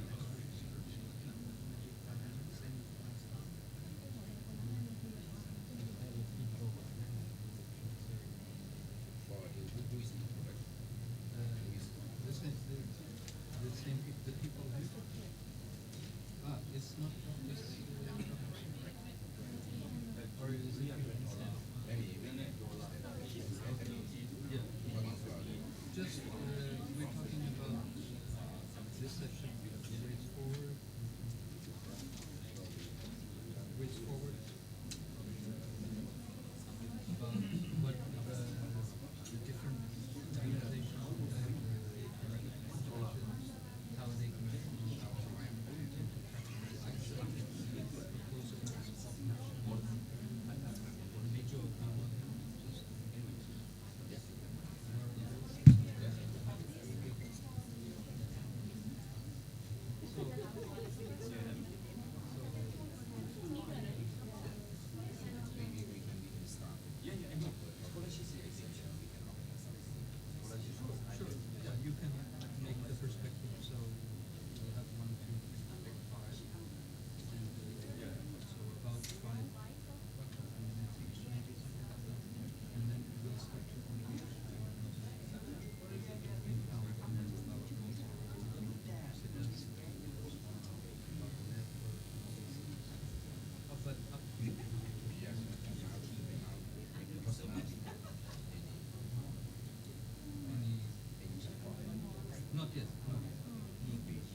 เวรกรรม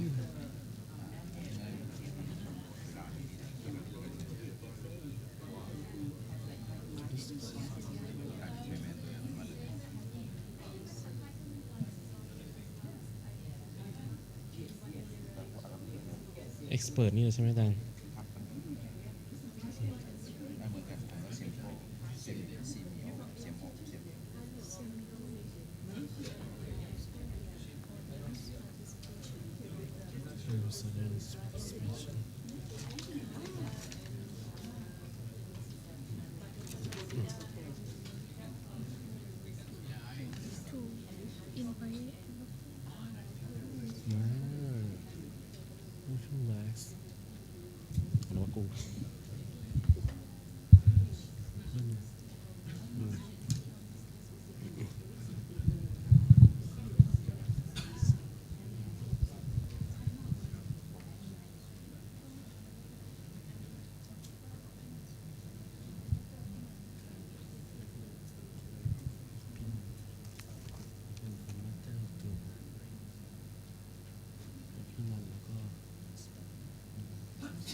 Welcome back. I would like to invite Dr. Apinan from MJU to expert panel and plenary discussion way forward for FAO new scaling up agroecology initiative in Asian Semico UNESCO with an audience participant.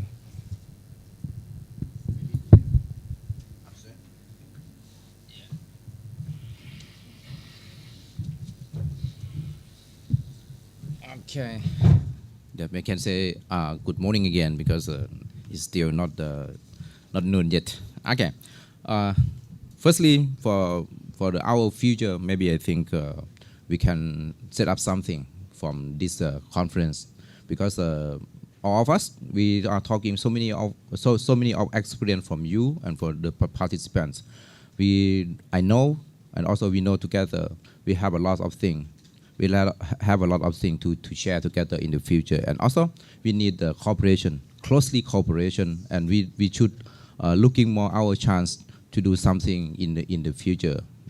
May I recommend for our work in the future because next year, for the beginning of next year, we have a conference of something about fish, but maybe far from you, but in the end of next year, if possible, we can looking for our conference to talking about our work from any countries to share together, maybe in Thailand or maybe in somewhere in any countries. If you agree, maybe we can discuss this one first, and then for our groups, maybe we can talking about our platform. Because if you have some platform together talking about the agroecology in the future and our cooperation together, we can share everything on maybe for the Asian platform or something like that. Firstly, I will talking to about our conference in next year or somewhere, not so far. May some suggestion from you. Do you have some idea for this one? Maybe we could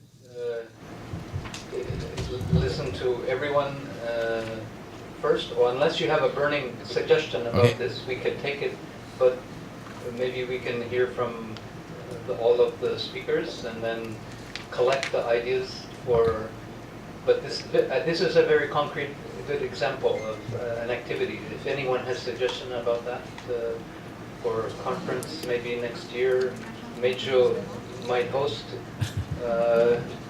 We have to. Okay.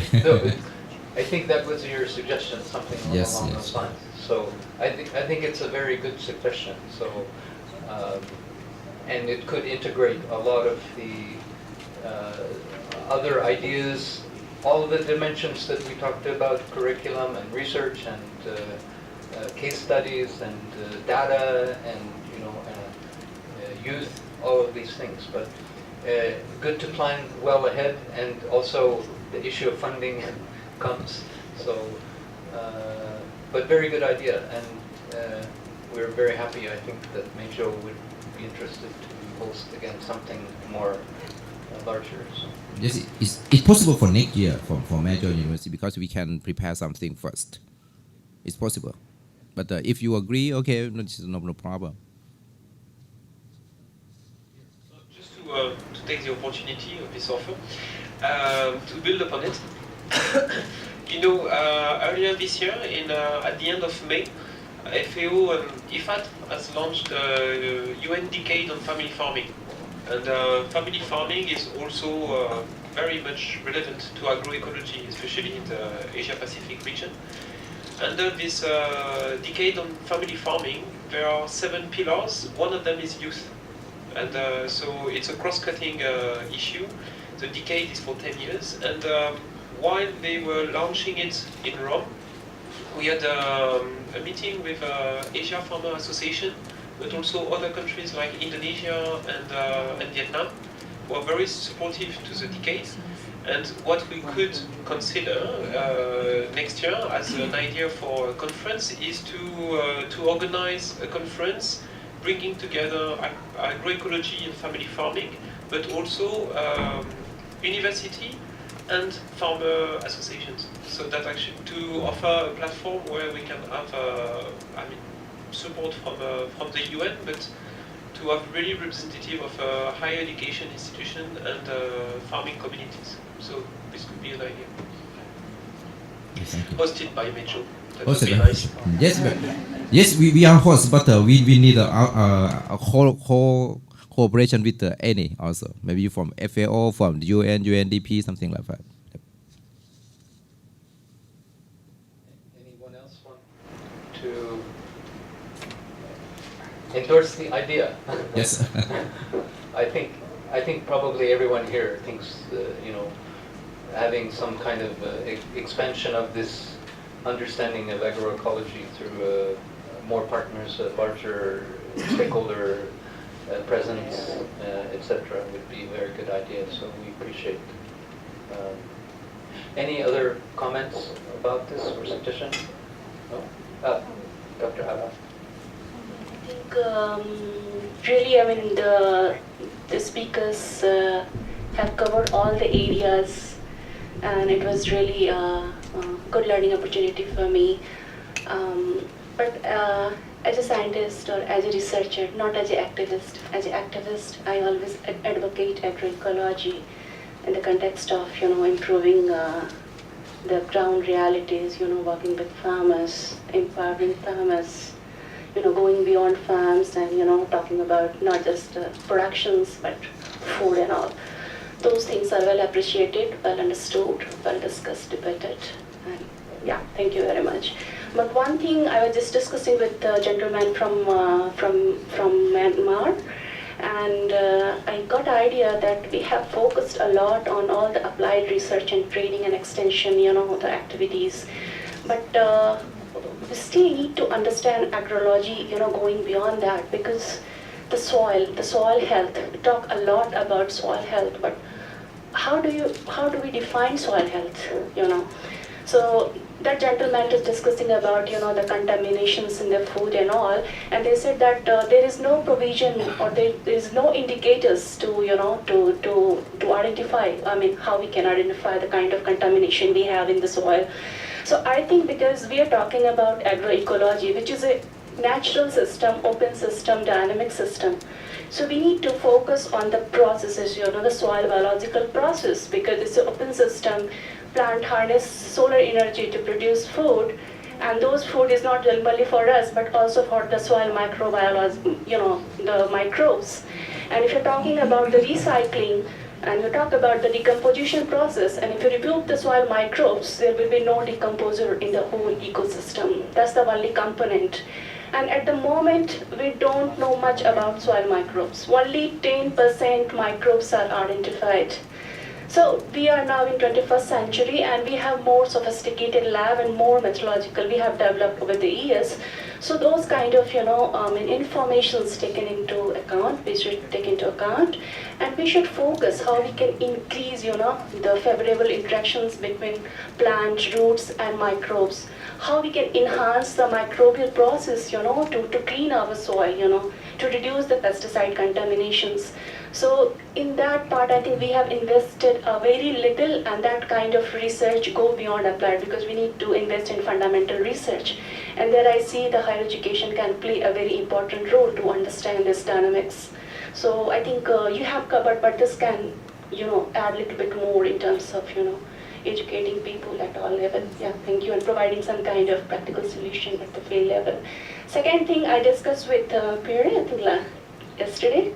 So when it comes to translating knowledge into action, we have a different process-oriented, the concept, IPM, system of right identification, ICM and all. So when you go to the field and interact with, the local actors who are championing, designing, implementing the activities, sometimes they get confused. Because, for example, I was working with IPM program, and when I reached to the field, people say, oh, we are doing IPM, we are not doing SRI. So sometimes, somewhere, the fundamental understanding of the science is lacking, among the peoples who, implement the things. So some kind of, intervention we should have to have a formal education for those people who are implementing the program, and for the organization like FU, because your documents, your thing is well understood, well perceived, well accepted. So I just suggested that if you are putting these kind of, jargon like IBM, SRI, put everything so that people understand that these all comes under one umbrella, agroecology. If you don't put SRI, because I saw the report or some kind of document you had, SRI was not mentioned, but in your slides it was there. So sometimes it creates confusion at local level. So those confusion we should try to avoid as much as we can. Yeah, thank you. Very good points. And this is partly the job of the higher education institutions. We're supposed to be teaching and finding ways to interpret and analyze data and make it more accessible to users, etc. So this is a big challenge, big job, and the point very well taken. So any other comments about that? Okay, yes, Laos speaking.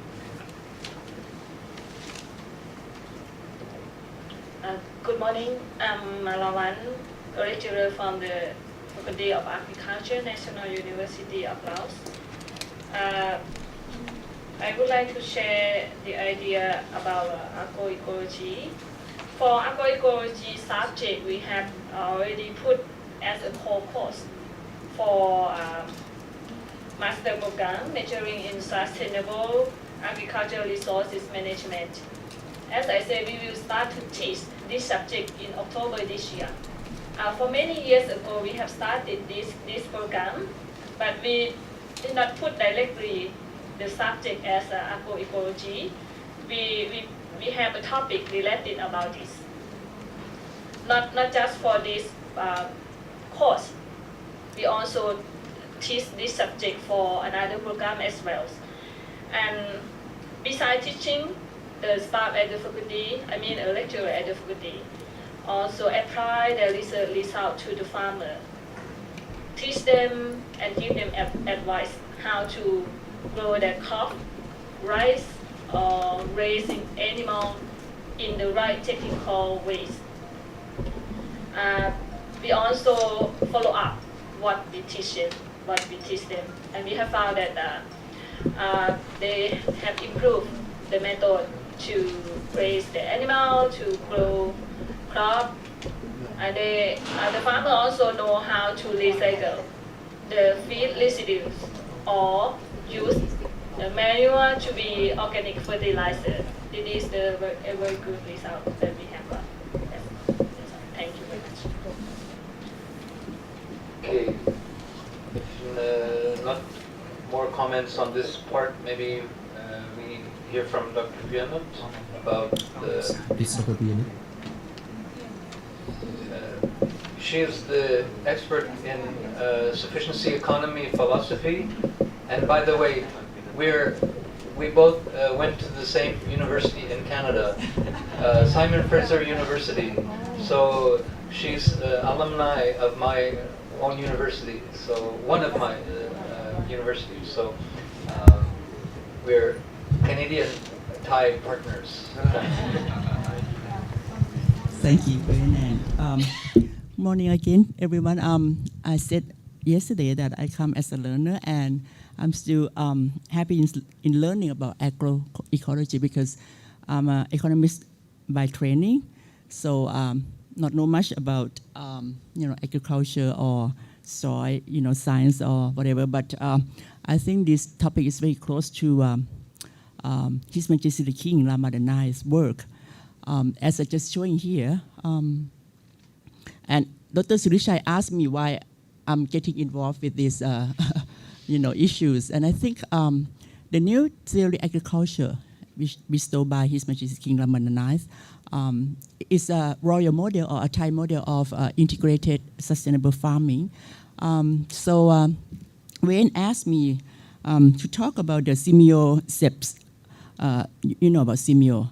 They had just established the new center on sufficiency economy philosophy studies, which Minister of Education had asked me to formulate, the work plan for 5 years.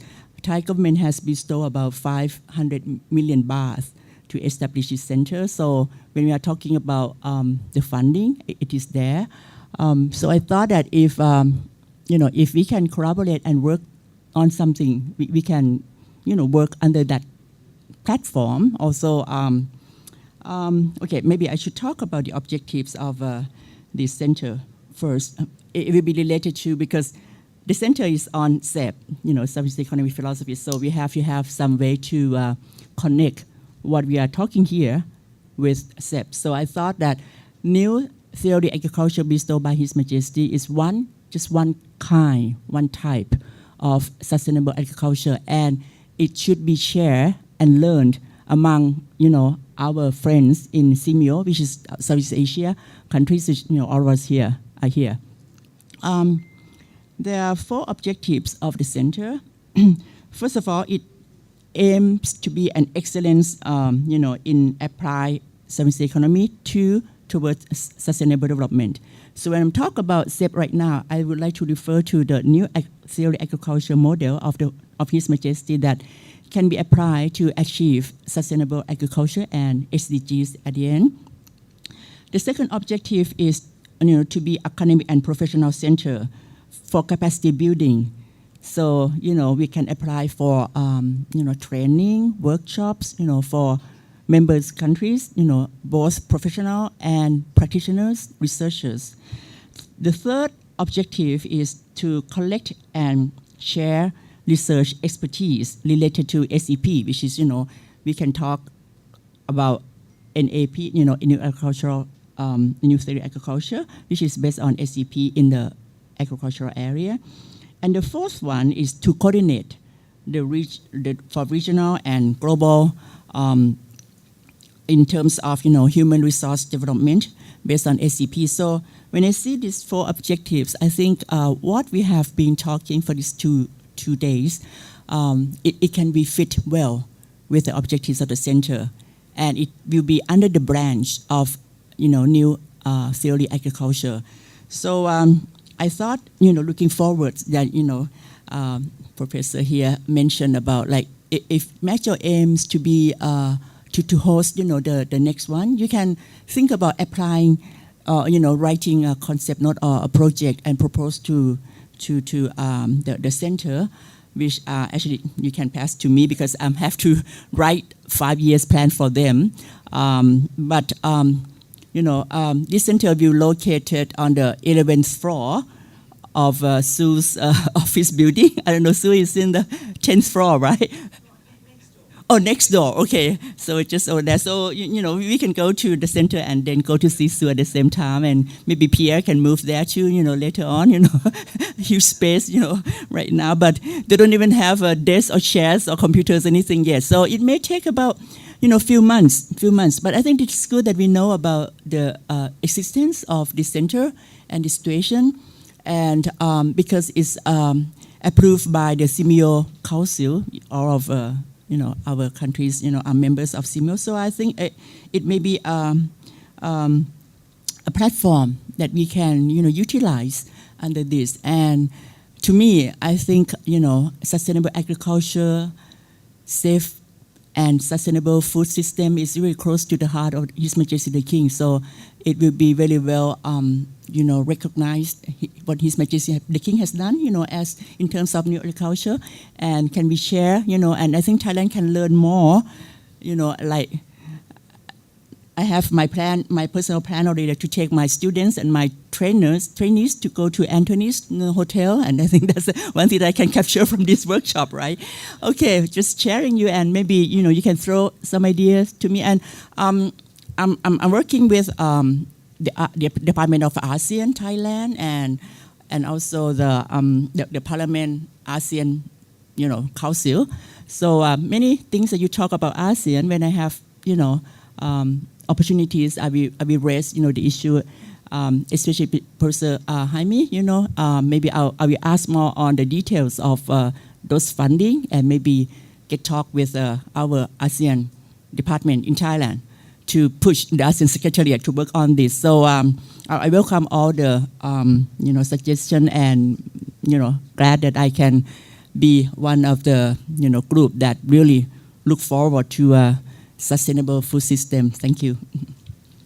Thank you, Dr. Priyana. This is obviously an excellent opportunity to engage with the founding of a new CMO center in Thailand.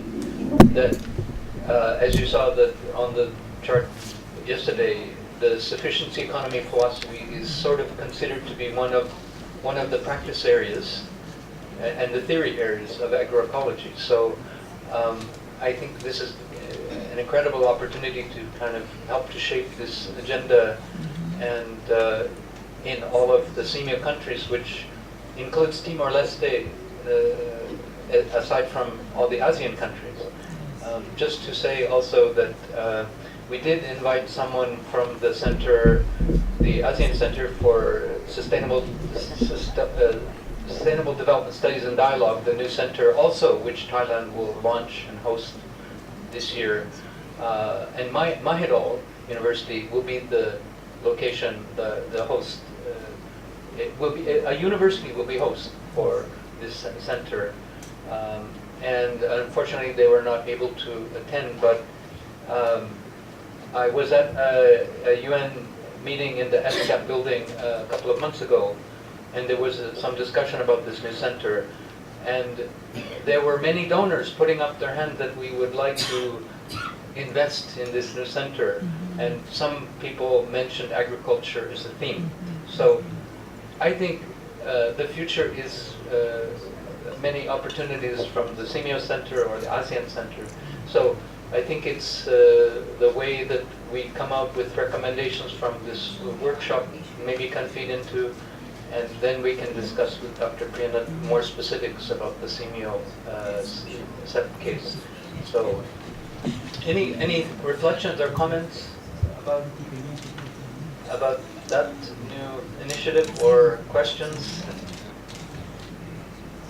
Okay.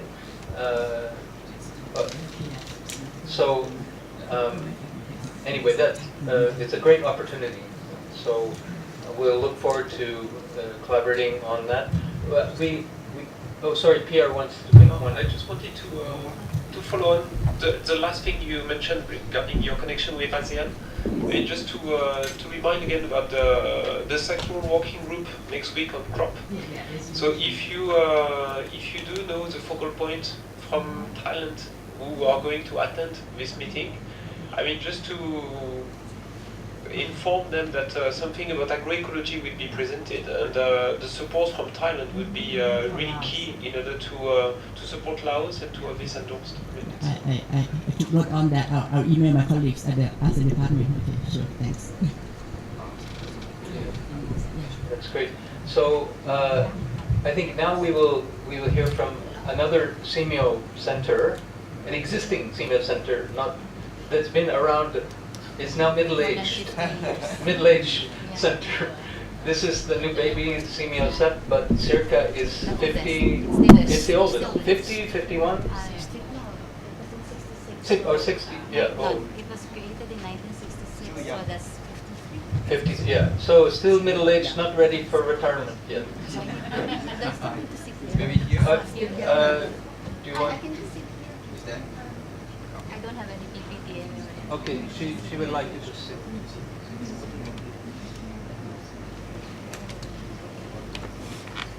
Good morning, everyone. The past day and the morning, this morning was a very enriching learning experience for me. My name is Nova Ramos, and I come from the Southeast Asian Regional Center for Graduate Study and Research in Agriculture, or CIRCA. The meaning is quite a mouthful, so just say CIRCA. It's the oldest of all the CMU centers, having been established in 1966. Right now, we are on our 10th five-year plan. And the overarching theme of our current five-year plan is on inclusive and sustainable agriculture and rural development. Our mission for this five-year plan is to strengthen institutional capacities toward ISARD in Southeast Asia through graduate education, research and development, and knowledge management. The strategic thrusts embedded in the ISARD framework include social inclusion, environmental sustainability, and cross-cutting concerns.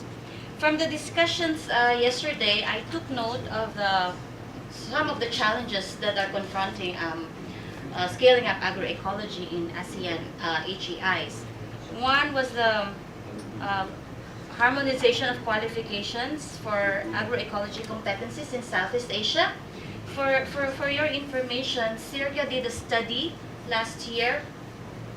It's titled Competency Certification for Agricultural Workers in Southeast Asia. It's already available online. The publication is available online. It's a step forward from previous agreements within CMEO to map national competency standards among Southeast Asian countries to promote harmonization, but initially within 4 priority industry areas: agriculture and fisheries, hospitality and tourism, mechatronics, and construction. So that's I think that's one of the things that can serve as a reference for the issues raised, like the definition of the difficulty in introducing agroecology, the lack of understanding on agroecology among faculty members, and others. Yesterday, another issue that came out was alliances and networks. So I think we can develop and strengthen partnerships, those of us who are here, with networks that can champion agroecology across sectors and disciplines. So yesterday I already mentioned our university consortium, and there are other consortia of higher education institutions across the region, like the Asian Association of Agricultural Colleges and Universities, and even at the local level, like for the Philippines, we have the ACAP, or the Asian or the Agricultural Colleges Association of the Philippines. Next is the access to information on agriculture, on agroecology. At CIRCA, we have the Knowledge Resources Unit, which is under the Knowledge Management Department, and we do produce knowledge products like publications. We try to laymanize or popularize the research results of our research projects. Most of CIRCA's research projects are action research projects, and so those results we try to see if we can come up with policies, and we do policy briefs, and we distribute this to people who could influence policies not only in the Philippines but across the region. In terms of capacity building and training activities, I belong to the training unit under the Knowledge Management Department. Dr. Norcida was nodding her head. She's one of our alumni. So we do a lot of training activities on different aspects of agricultural and rural development. One example of a forthcoming training activity is the establishing climate smart villages in the ASEAN region to improve food security and resiliency in local communities. This is going to be next month on July 8 to 14. And we are implementing this in collaboration with the International Institute of Rural Reconstruction and the CGIAR Research Program on Climate Change, Agriculture, and Food Security, or the CCAPS. We are expecting participants from the ASEAN Climate Resilience Network, or the ASEAN CRN. Another avenue by which we could probably assist in scaling up agroecology in ASEAN HEIs is this form of grant, which is under the Research and Development Department. It's the Seed Fund for Research and Training, or we call it SFRD. We provide chosen research and training project proposals with limited startup funds intended to enhance chances of securing long-term support from donor agencies.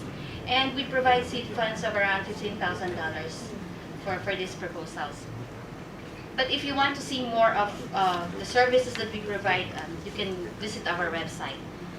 And in terms of policies, yesterday we saw that both at the HEI and national levels, there are some problems with regards to policies, like the promotions for the faculty and staff members that are working on agroecology. It's quite problematic.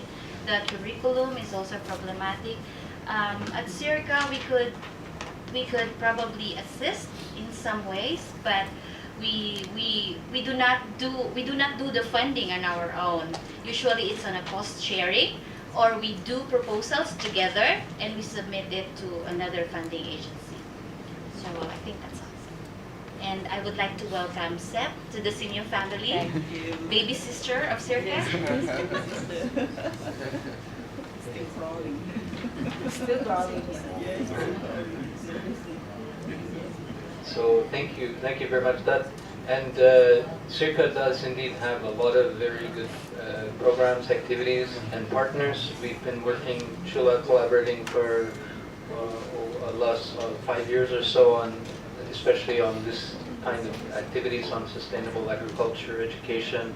So, and a lot of the issues, I think, CIRCA has very good, obviously, already relationship with the ASEAN education ministers, and they're under the ASEAN education ministers, but there's also some gaps that can be bridged with the agriculture ministers and sectors, and with ASEAN, because we had a workshop a couple of years ago, a year and a half ago, in the ASEAN Secretariat, and it was actually some of the issue, and with the education section.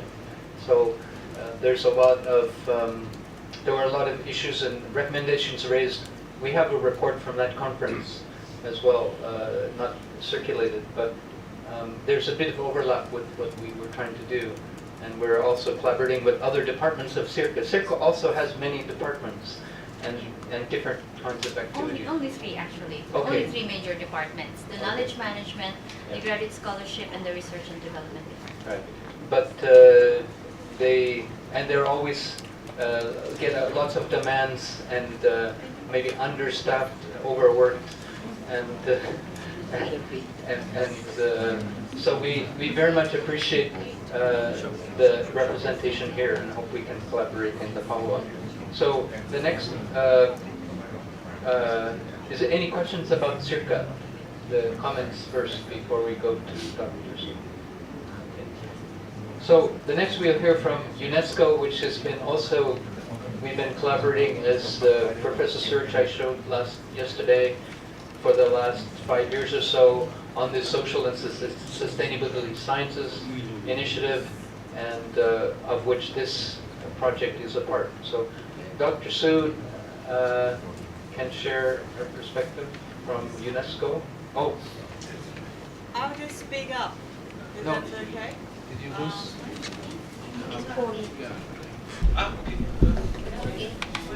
Okay. Okay. So thank you for the presentations this morning. I think that it's clear we're all on the same page. I think the difficult part for us is always moving forward, and Wayne has been facilitating and the glue holding all of these conversations together now for quite some time, trying to get this going. So I just want to mention 4 things. The first one is a little bit about the initiative we're trying to get up, which is a partnership between UNESCO, CIECA and APARI.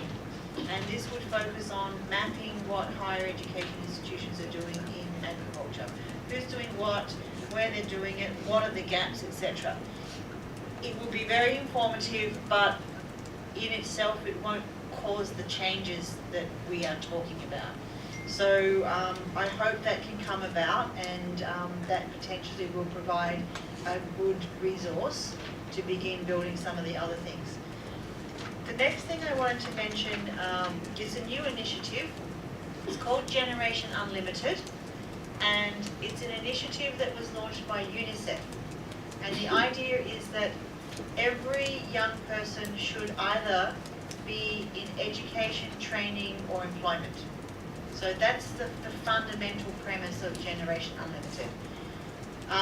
In Asia Pacific, UNICEF has decided to go ahead with an initiative around green jobs. At the moment, they're actually in the planning stage, and I think that maybe linking agroecology in as one of the subsectors in terms of green jobs could in itself start an initiative that will potentially be followed up. UNICEF already has funding for this particular thing on green jobs. The next thing is, I already mentioned the UNDP Youth Collabs before. They've actually spent the last 3 years setting up a system to train young people for social entrepreneurship. In their first year or so, most of the young people dropped out. In their second year, it got better. In their third year, they're now getting a much higher retention rate. So they've actually learned a lot about how to develop these social entrepreneurship models. Because when we start off with this, we have ideas and a lot of them don't work. And I think the biggest learning that they've come up with so far is that it's not actually about training, it's about all the follow-up and support that you provide. So if we just do short-term trainings, we're never going to be providing the right support that they need for these kind of things. So we're actually now starting to come in on the CoLab process. UNESCO has been working on a couple of areas, and it's developing and it's becoming very big. I think if we want to take the youth social entrepreneurship component through and develop it, we should try to link in with this initiative because it's already laid the groundwork for moving forward in a successful way. The other thing I wanted to mention was that in September, UNESCO will be starting a new project called Green Academies. And this is a model of having, it's a bit like a major high school. So the idea is to have a school that is entirely self-sufficient in that it's going to recycle water, grey water and black water. It's going to grow its own food and things like that. And Thailand and Philippines are the two governments that have raised interest in establishing a model green academy in this region. And I think there's a very real possibility that they will be established as model schools. Now this is a high school. So I think this is potentially a good opportunity as a training resource for other people to use on weekends, other things. I think that there needs to be a linkage somewhere between what happens at that level and the university level as well. So I don't want to make things more complicated by trying to bring in a whole lot of new people, but I think there is so much happening that to some extent to make this successful, we don't want to be going in parallel with some of them. So certainly I think if the youth focus and the social entrepreneurship focus are very real recommendations coming out of this, I think we should potentially look to see how we can link in with some of those existing models. So yeah, that would be what I have to say. Thank you. Any questions or comments about Sue's? Anthony. Sue, since you're building a green academy for high schools, correct? Happy to share the knowledge I've been doing. This is my whole idea, you know. That's why the hotel has got, actually we are a lab, we are a green lab, you know, so we teach. So we're happy to share whatever we have so that this could be duplicated. My philosophy is actually to capacity building. Every country must have an academy to reach out, to teach fast. So actually I'm talking to 2-3 countries that have come to my place. I say, I'll give you whatever I have, whatever data I have, whatever research, I give it away. Because that's why I come in with the book. Yeah, so I'm so happy to hear that you are doing that. I think we need to share as much as possible so that we can move this forward faster. Okay, thank you. Certainly, there's a lot of opportunity to build on this idea of the Green Academy, and actually, we need the green organic universities in particular, in my view, and that's why I'm so happy that MJU we're here at MJU. We're going to see a little more this afternoon about that, but yeah, please. Dr. Su, so you mentioned that some kind of follow-up support is necessary to make the entrepreneur or young people to be successful. So any plan for the Green Academy to take following support into consideration? So the Green Academy is not proposing to do social entrepreneurship at this stage. It's a high school. You go and you learn, you get your high school certificate. But at the same time, you're doing that in an environment that is teaching you to live in a different way. So there is a lot of opportunities for life skills. The social entrepreneurship activities are done outside of school, and they will generally, although they're open to younger youth, we generally find with most of the UN initiatives that the age range that is most engaged with us would be from about 23 to 28. So I don't know why younger kids, maybe they're too focused on getting their high school finished and getting into university, but it's usually around this age that they start to be engaged. But so the way that UNDP, they've changed the way that they're doing the model now with social entrepreneurship. Instead of just going out and training a lot of young people, they now actually only train people to be trainers to work with other people in their community, because then they have a follow-up point and someone who can keep going with it. So for example, if that was me, then I can work with my friends, I can train them, and UNDP will keep supporting me, and I have to keep supporting all my friends, and then they will have other mentors from private industry, etc. They have a lot of money. They have, I don't know, $50 million or something from various private sector donors. So the scale at which they're doing it is big enough to be able to provide the follow-through. And this is always a real problem with a lot of our projects. And this was mentioned yesterday too. We get a little bit of money. We get $50,000 or $100,000 and we can start something good, but how do we follow up and we build on that and we capitalize? This is at a scale that actually enables UNDP to do that. And they're very willing to collaborate. They've got a lot of partners already. So I think I should talk to them about agroecology, maybe with Pierre, and see if there's an opportunity to. So I did this about Indigenous youth, and now we're doing a collab just for Indigenous youth. We'll be doing that probably in Chiang Mai in September or October. And bringing in young people from all of the Southeast Asian countries, as well as India, Nepal, and Bangladesh.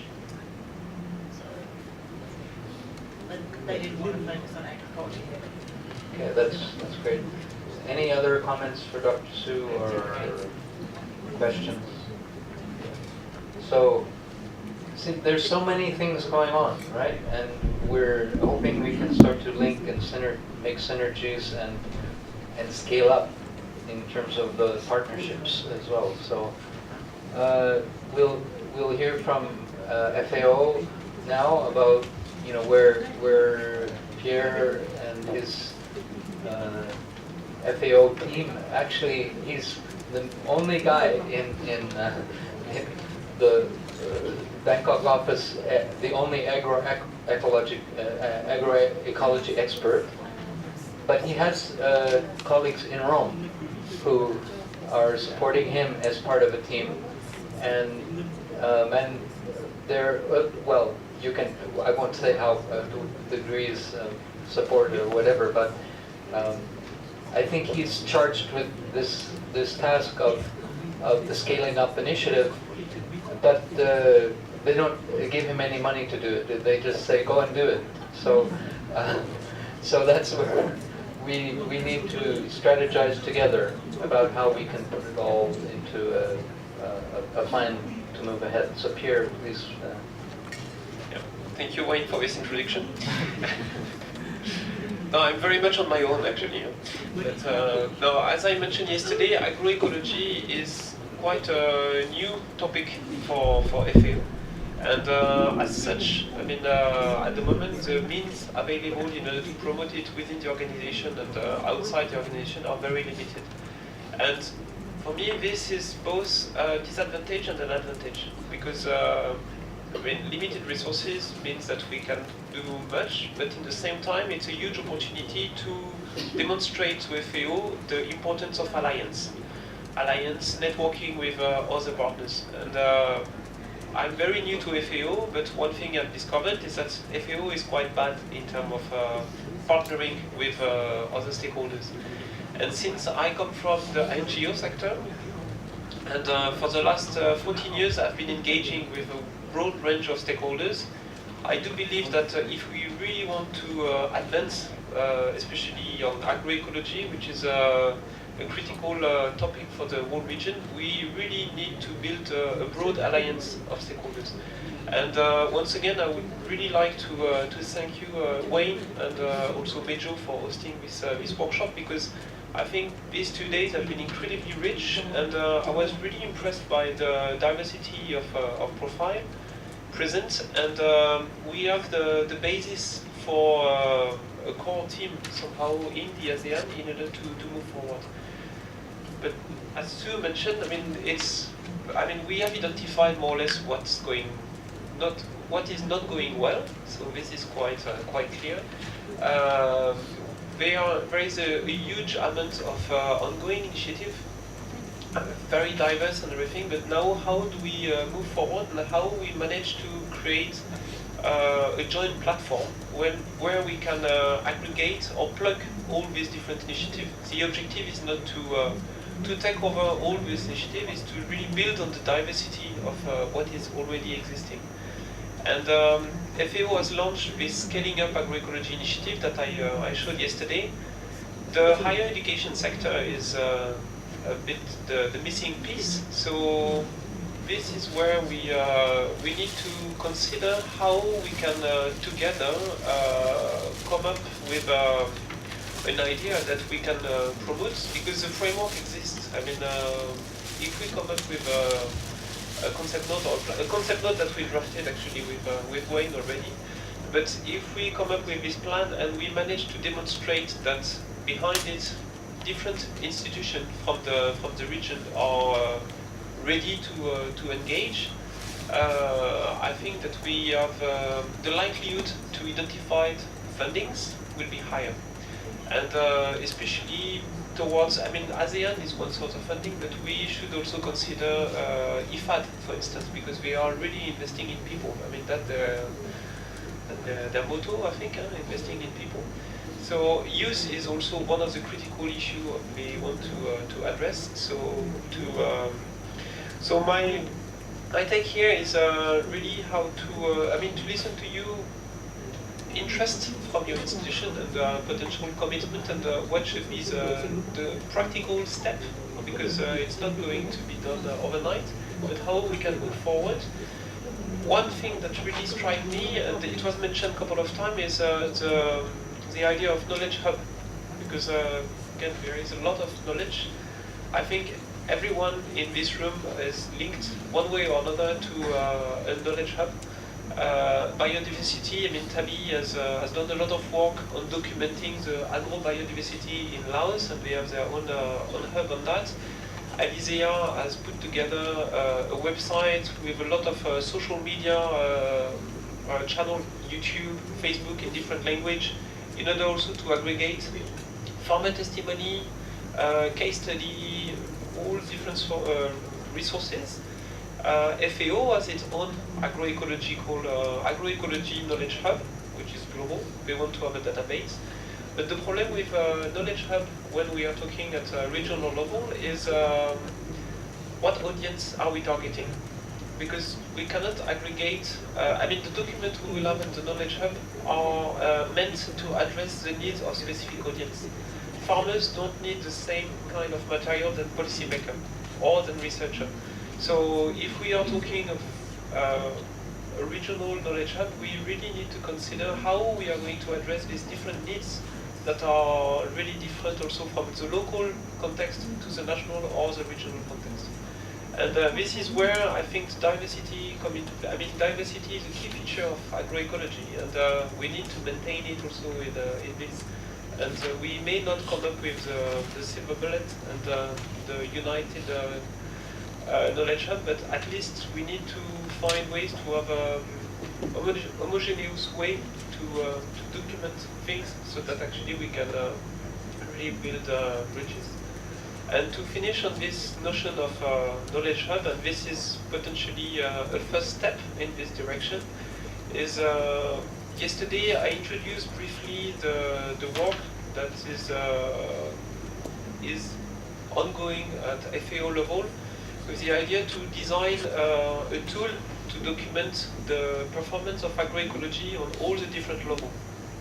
Many of us are already doing, but very often with different approach. And this tool is supposed to provide one framework and to be contextualized and adapted from country to country. But it should be finalized very soon, and we have the objective to conduct a workshop / training / refining event by the end of this year in Thailand for the region. And this could be an opportunity to actually engage with universities who are interested in the region, to learn about this tool, to see how this tool could be used in your university with your students, and to start to have a common tool that we can all relate to and use in order to populate a database to do policy advocacy later. So this is one suggestion for very short-term step. But then any other suggestion in how we can move forward in order to connect Circa network with other network, I mean, it's very much welcome, because at this stage we are convinced that there is a huge opportunity to build upon the work that Wayne has been coordinating all these past years. There is a huge need to address and to mainstream agroecology within the curriculum. In FAO, it's a momentum because they acknowledge the role of agroecology, because we created a position in Bangkok for that. So I'm your man inside. And so this is where somehow we have the possibility to push for that. So, any suggestion? Thank you, Pierre. Any questions or comments for FAO? Dr. Rudy, yes. Thank you very much. Yeah, thank you, Pierre. What been presented by Pierre, let's remind me to our works long time ago with integrated water resource management networks. Yeah, I don't know, I forgot which year, around 2010s maybe, yeah. We also promoting, at that time we promoting integrated water resource management issues. So we built the networks. I think the core actor at that time is IHE UNESCO in Delft. Yeah.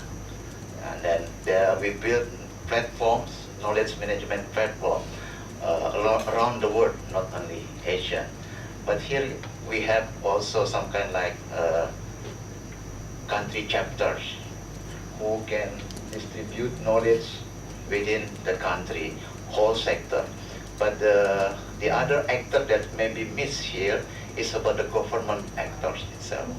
Yeah, in that integrated network, we also collaborate with the government. In water resource management, we integrate with the, like in Indonesia, in public work departments as the main actor at that time.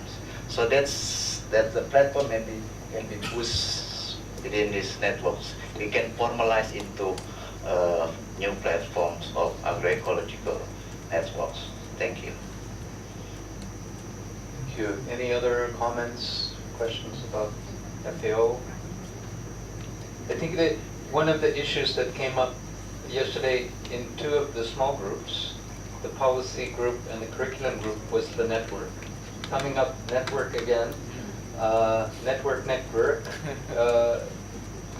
And you know, we've had, I mean, we could go down a list of different types of networks in the ASEAN region. There are more than a dozen really institutionalized in different ways, some with great amounts of funding, like ASEAN University Network, historically, but they don't include all universities. They have a sort of exclusive club, membership club. Like the big, some important universities like Chula or UPLB, but MJU, no. This is the kind of, I think we need a more democratic, inclusive network with funding. AUN, for example, is very good at what they do, and they have a lot of funding. But they have good intentions too, but they're limited by their mandate, the ASEAN mandate. So it's not the fault of the leadership necessarily. It's the institutionalization of historical structures, and that's what we're facing. You know, the governments. We also invited some government for this meeting, but you know, they're quite busy in Thailand these days, as you might know. The new government, and also they had their ASEAN meeting just this last weekend. So, but if we get more collaboration with CIRCA, with FAO, UNESCO, they can help us to invite the governments more formally. But we just don't want the governments talking to each other. We want the collaboration with the universities, with civil society. And this is also kind of a little bit of political issue we don't want to get into now, but you know, the ASEAN summit this weekend was not kind of friendly to the civil society discussion or interaction. So what is the mechanism to engage in a you know, but universities are very important potential bridge institutions, actors. Many of the university presidents are appointed by ministers and so forth, right? So I think there's ways to have the longer term conversation about how to have this network strengthened, a multi-stakeholder, this type that Pierre was saying, this type of thing. So lots of work to do. Yes, please. Pierre, you said that agroecology is rather new for FAO, and I would say it's not really, and I see agroecology as sort of an evolution from the IPM work that's been done by FAO for decades. Yeah. 30 years. Yeah. Of which a number of us were quite heavily involved. And what's interesting about the IPM program is how much funding and support it actually received. Okay, and I think it would be really valuable to go back and kind of study a little bit about what made that program successful. Marut was involved in it, I was involved in it, Hein was to some degree involved in it from the Danita side. I don't know how much money was poured into that program, but I'm guessing it's way over $100 million over the years. So it created a real movement, okay, especially in the Asia region, and I think agroecology has that same potential of building on what was done by IPM and improving it and building in, say, the current situation in Asia and incorporating things that the IPM program didn't, but also building on things that were quite successful in that program.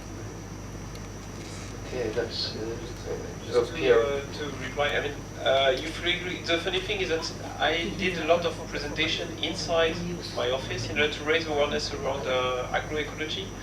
And the way I present it is the different steps you mentioned, because IPM, Farmer Field School, the conservation agriculture, the save and grow, all these are different steps of evolution toward agroecology. What I say it's quite new is that what's new and what is difficult for FAO to grasp is that now we go beyond the plot and beyond the farm, and touching upon the food system. I mean, this gets really complex, and this is where actually it's somehow new to FAO, but it's just an evolutionary process. To that point, I think one of the reasons that the IPM program eventually kind of phased out is it didn't refresh itself. It didn't bring in these other important components, right? It needed a new design, right? A new vision, and I think this does it. I think it brings in all of these components, and we were just at the top of the stairs last night. Somebody's talking about $1 million. Well, you better talk about $100 million, and be, and say, let's take it seriously. I was looking this morning at what Monsanto's advertising budget is. And, last year was $68 million just for advertising. That's what you're up against, right? We need big money, right? And my sense is the money's there, but how do you bring those actors to the table and show them, convince them that this is a really good place to invest? And I think there's enough places now that we have shown over the last 2 days. There's a lot of really good places to invest, and bringing that together into a coherent program is quite important. Okay, thank you. I think we've just got like a couple of minutes to wrap up here before we close the meeting and sort of and we're going to have a little bit of case study this afternoon before some people are already having to go to flights and so forth. But I think we have a very long, maybe long laundry list of possible actions that we can take out of this meeting. Maybe we should have one meeting on financing agroecology. Maybe that could be one good meeting just to take that as parting. And this is where, there's a lot of good examples of how this, there's biofin, if you've heard of that. This is a UN initiative by UNDP, hosted by UNDP, on financing for biodiversity and ecosystem services. So why not have, how do we have a $100 million program on agroecology scaling up? And what are the financing mechanisms, serious financing mechanisms, which include, budget, yesterday budget shifting, tax, a whole range, but that's another conference, I don't want to make too many, throw out too many ideas right now, but there's unlimited potential and tremendous need to address. So I think, I hope that after this meeting, we will be following up with everyone. We have rapporteurs making a report that we'll send to you at some point. They're documenting the meeting, and we'll be working with FAO to compile and edit this report. We would be happy to add any things you think weren't quite put in. We could have maybe appendices or whatever. I don't know. We don't want to make too much more work, beyond what is manageable at this point. But all of your points are very well taken, and linkages to other projects, organizations, websites, etc. And we will do our very best. And we're just the final point. We are so grateful to MJU for being host of this meeting. They provided real resources to be the host and to be a very good partner. And so I think, and we're also grateful for the suggestion of maybe next year to host some bigger meeting, and we can discuss more about all of that. And so without naming all the individuals, but all the MJU staff and support, and Dr. Weirapan, especially, he's not here. He had to have some other meetings in Taiwan this week, but we had this meeting started with the conversation here at MJU last December with another network, ASEAN Agriculture University Network, which is another new baby, and AAUN, not AUN, but AUN. How many A's? 3 A's. 3 A's. AAUN. Okay. So there are networks that we can make linkages to, and I think they put in one of the, maybe it's in the new logo, one of the new logos, I think maybe is in there. So I just want to say thank you to MJU, etc., and of course, all of you who came, many self-finance your ticket and everything.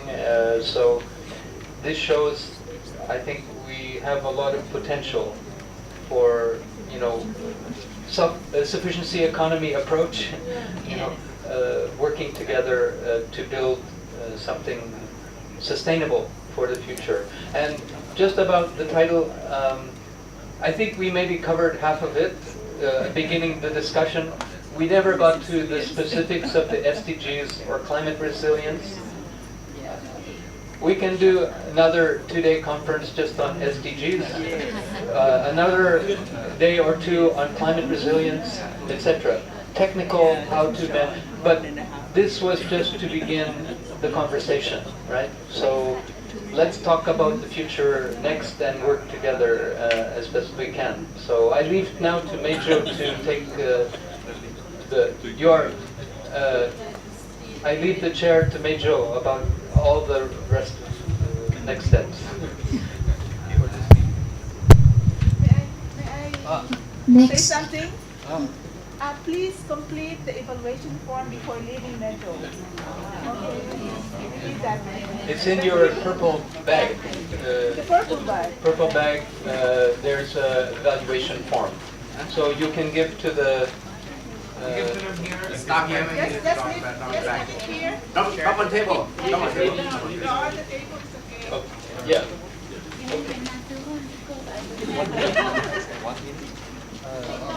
Tita Tess, you have extra copies.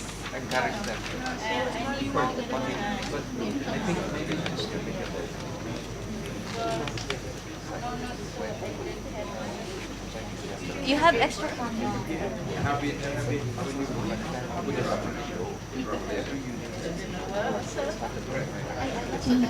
Next, I would like to invite Associate Professor Kriang Sak Meng Ampan, Acting Dean of MJU University International College, for thank you for this meeting.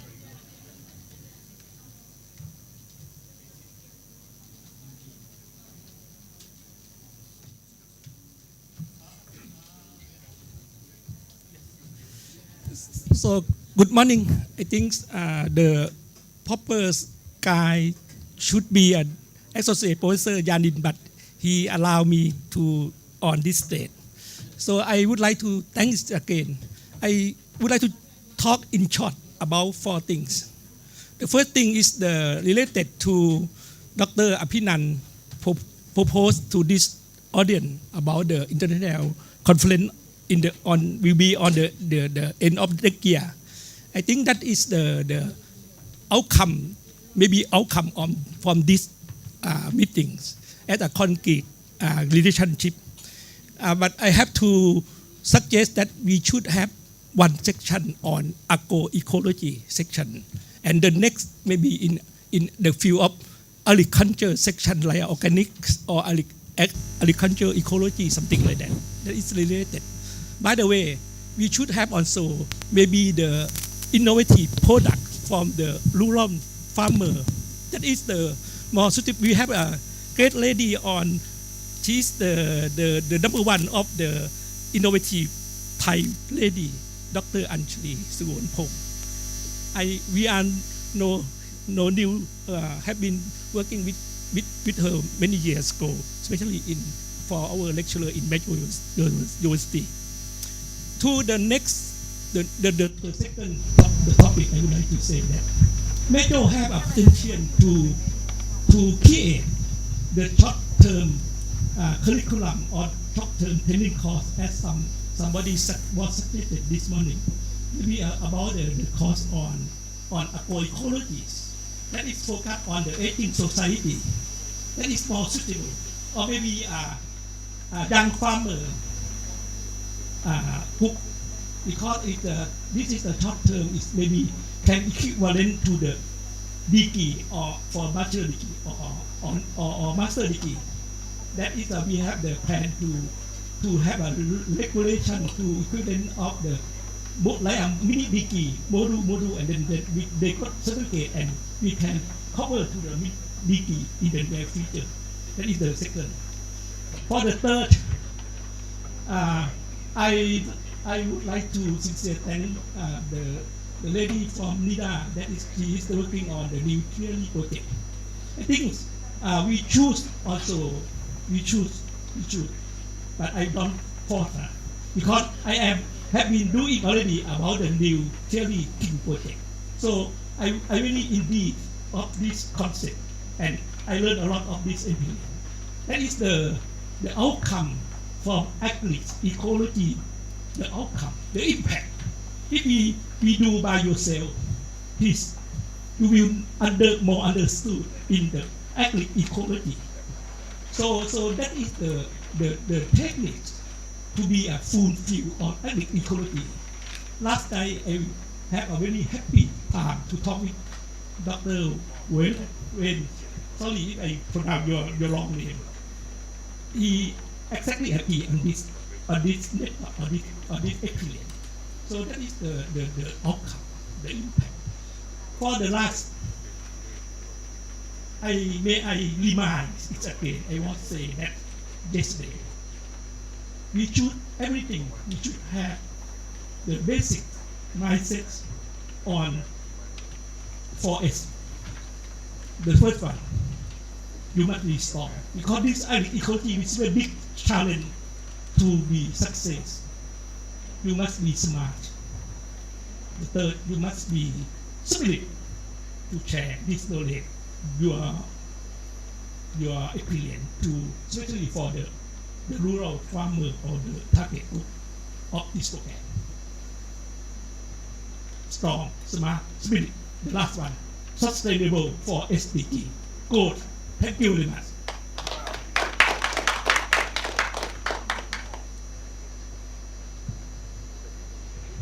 Finally, I would like to invite Dr. Yamin Opat Pathanakrit, Vice President MJU University, to present certificate of attendance giving ceremony.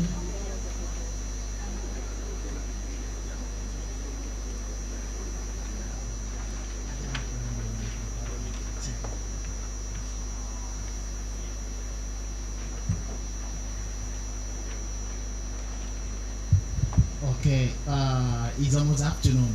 Okay, good afternoon, everybody. So we are pleased to host this event in MJU University. And after the event, a certificate of attendance is given to everybody that participated in this workshop. Okay, so without wasting much of our time, so let me introduce myself first. My name is Olalekan Israelite Lola. So sorry, so I've been the one taking a picture. So I will start with the first person, Mr. Pierre Ferren. Please, you can give them a round of applause. Okay, it has been a wonderful time. We have sacrificed most of our precious time to attend this seminar.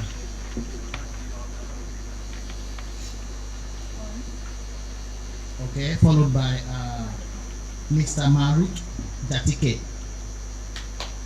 Okay, Mr. Marut. Okay, maybe he went outside. I thought I saw him the other time. Okay, followed by Miss Nantawan. Oh, I think they left already, or maybe they are outside. Okay, followed by Mr. Ian. Okay, Mr. Ian Beach Max.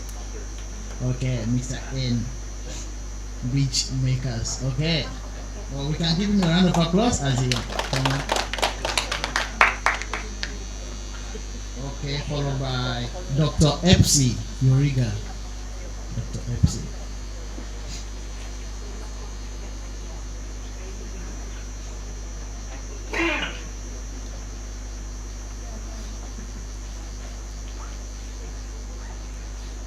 Followed by Dr. Nosida.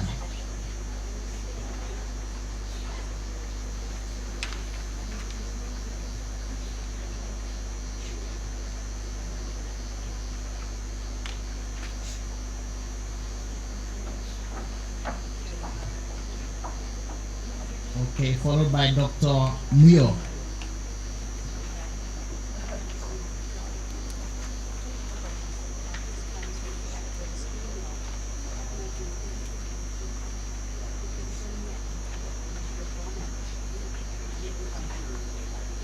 Okay, followed by Dr. Virginia.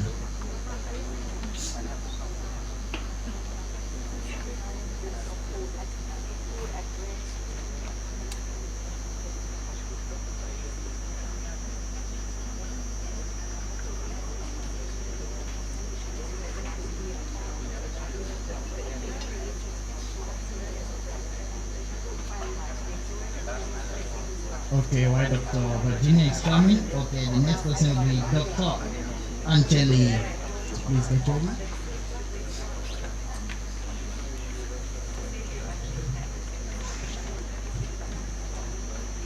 Followed by Dr. Nova Ramos. Okay. So we can quicken it up. So I can actually call the next person so that I can prepare.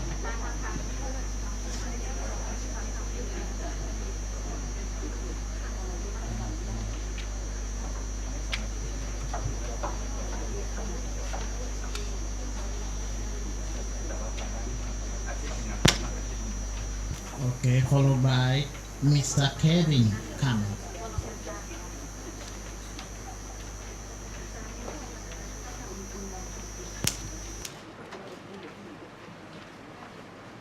Followed by Dr. Etet. Etet Q.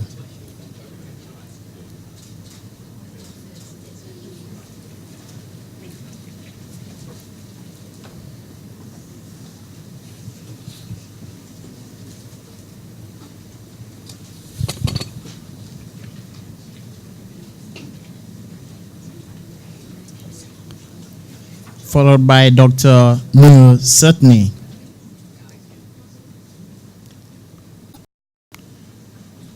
Followed by Dr. Nur Sutni from Cambodia.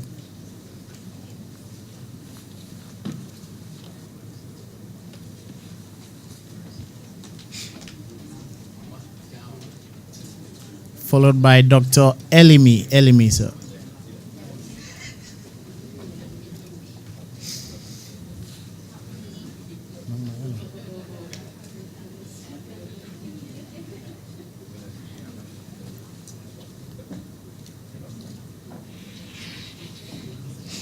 Followed by Dr.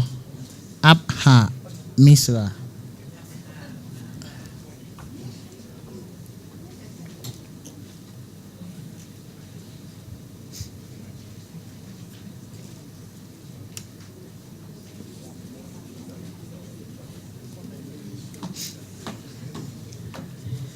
followed by Professor Anthony.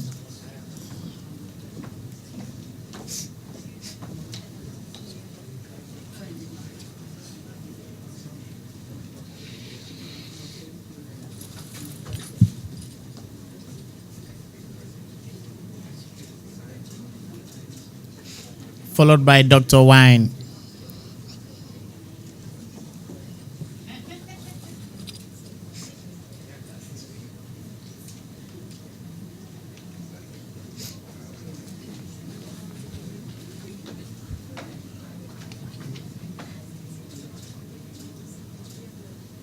Followed by Dr. Lorena.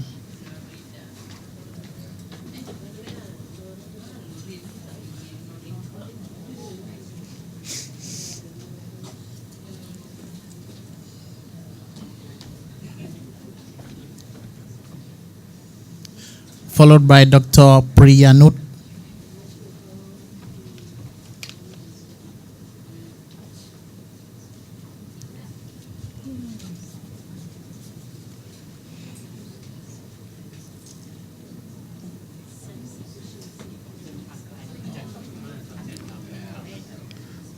Followed by Miss Tanut Lok.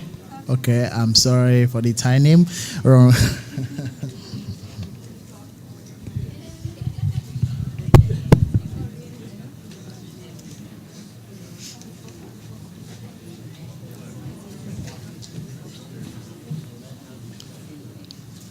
Okay, followed by Dr. Rudy.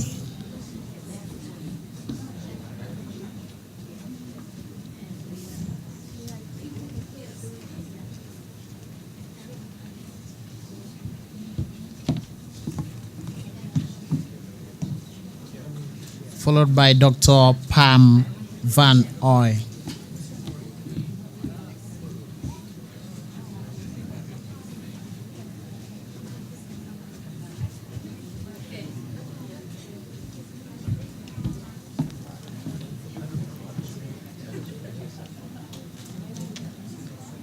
Followed by Dr. Malavan.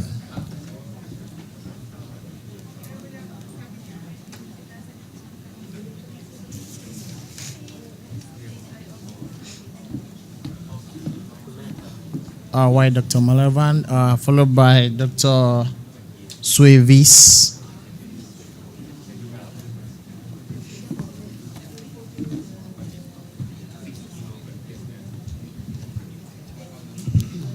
And lastly, followed by Dr. Rospida.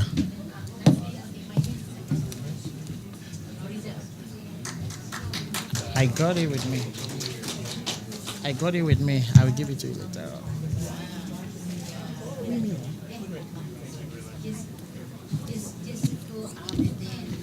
And followed by Dr. Norida.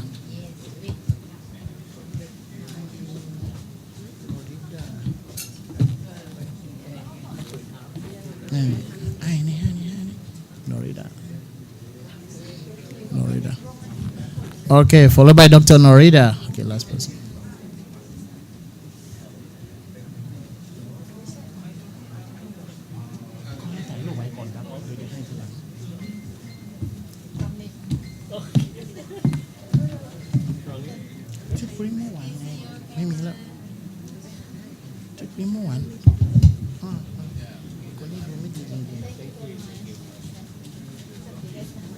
Okay, actually for everybody, we got a printed pictures of the one we took yesterday. So why you went on tour this afternoon? So when you come back, I'll be waiting for you to give it to you downstairs. Okay, actually it's here. So you can collect it on your way out, or you come back to collect it. The picture we took yesterday, the group picture we took yesterday, so it's ready for everybody. So you can take it along with you as a souvenir.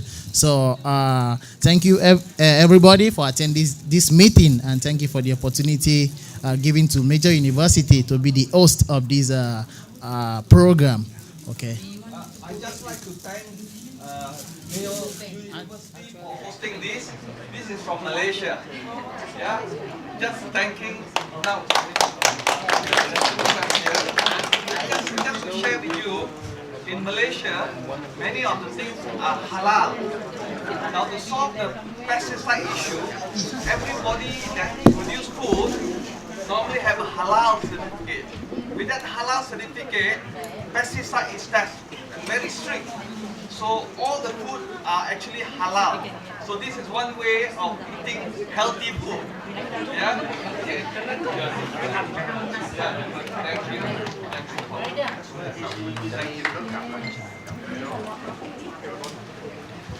Okay, for everybody, so I got the pictures here, so I will distribute it around. Okay, as it's for everybody. So.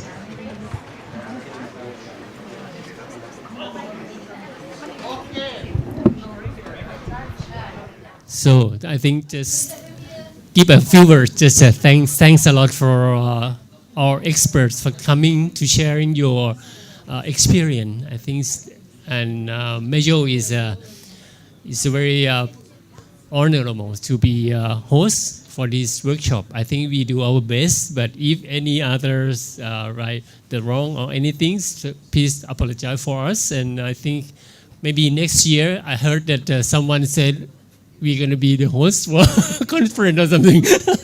I will report to the our president first, and they will. Yep. Hopefully see you next year. Okay. Thank you.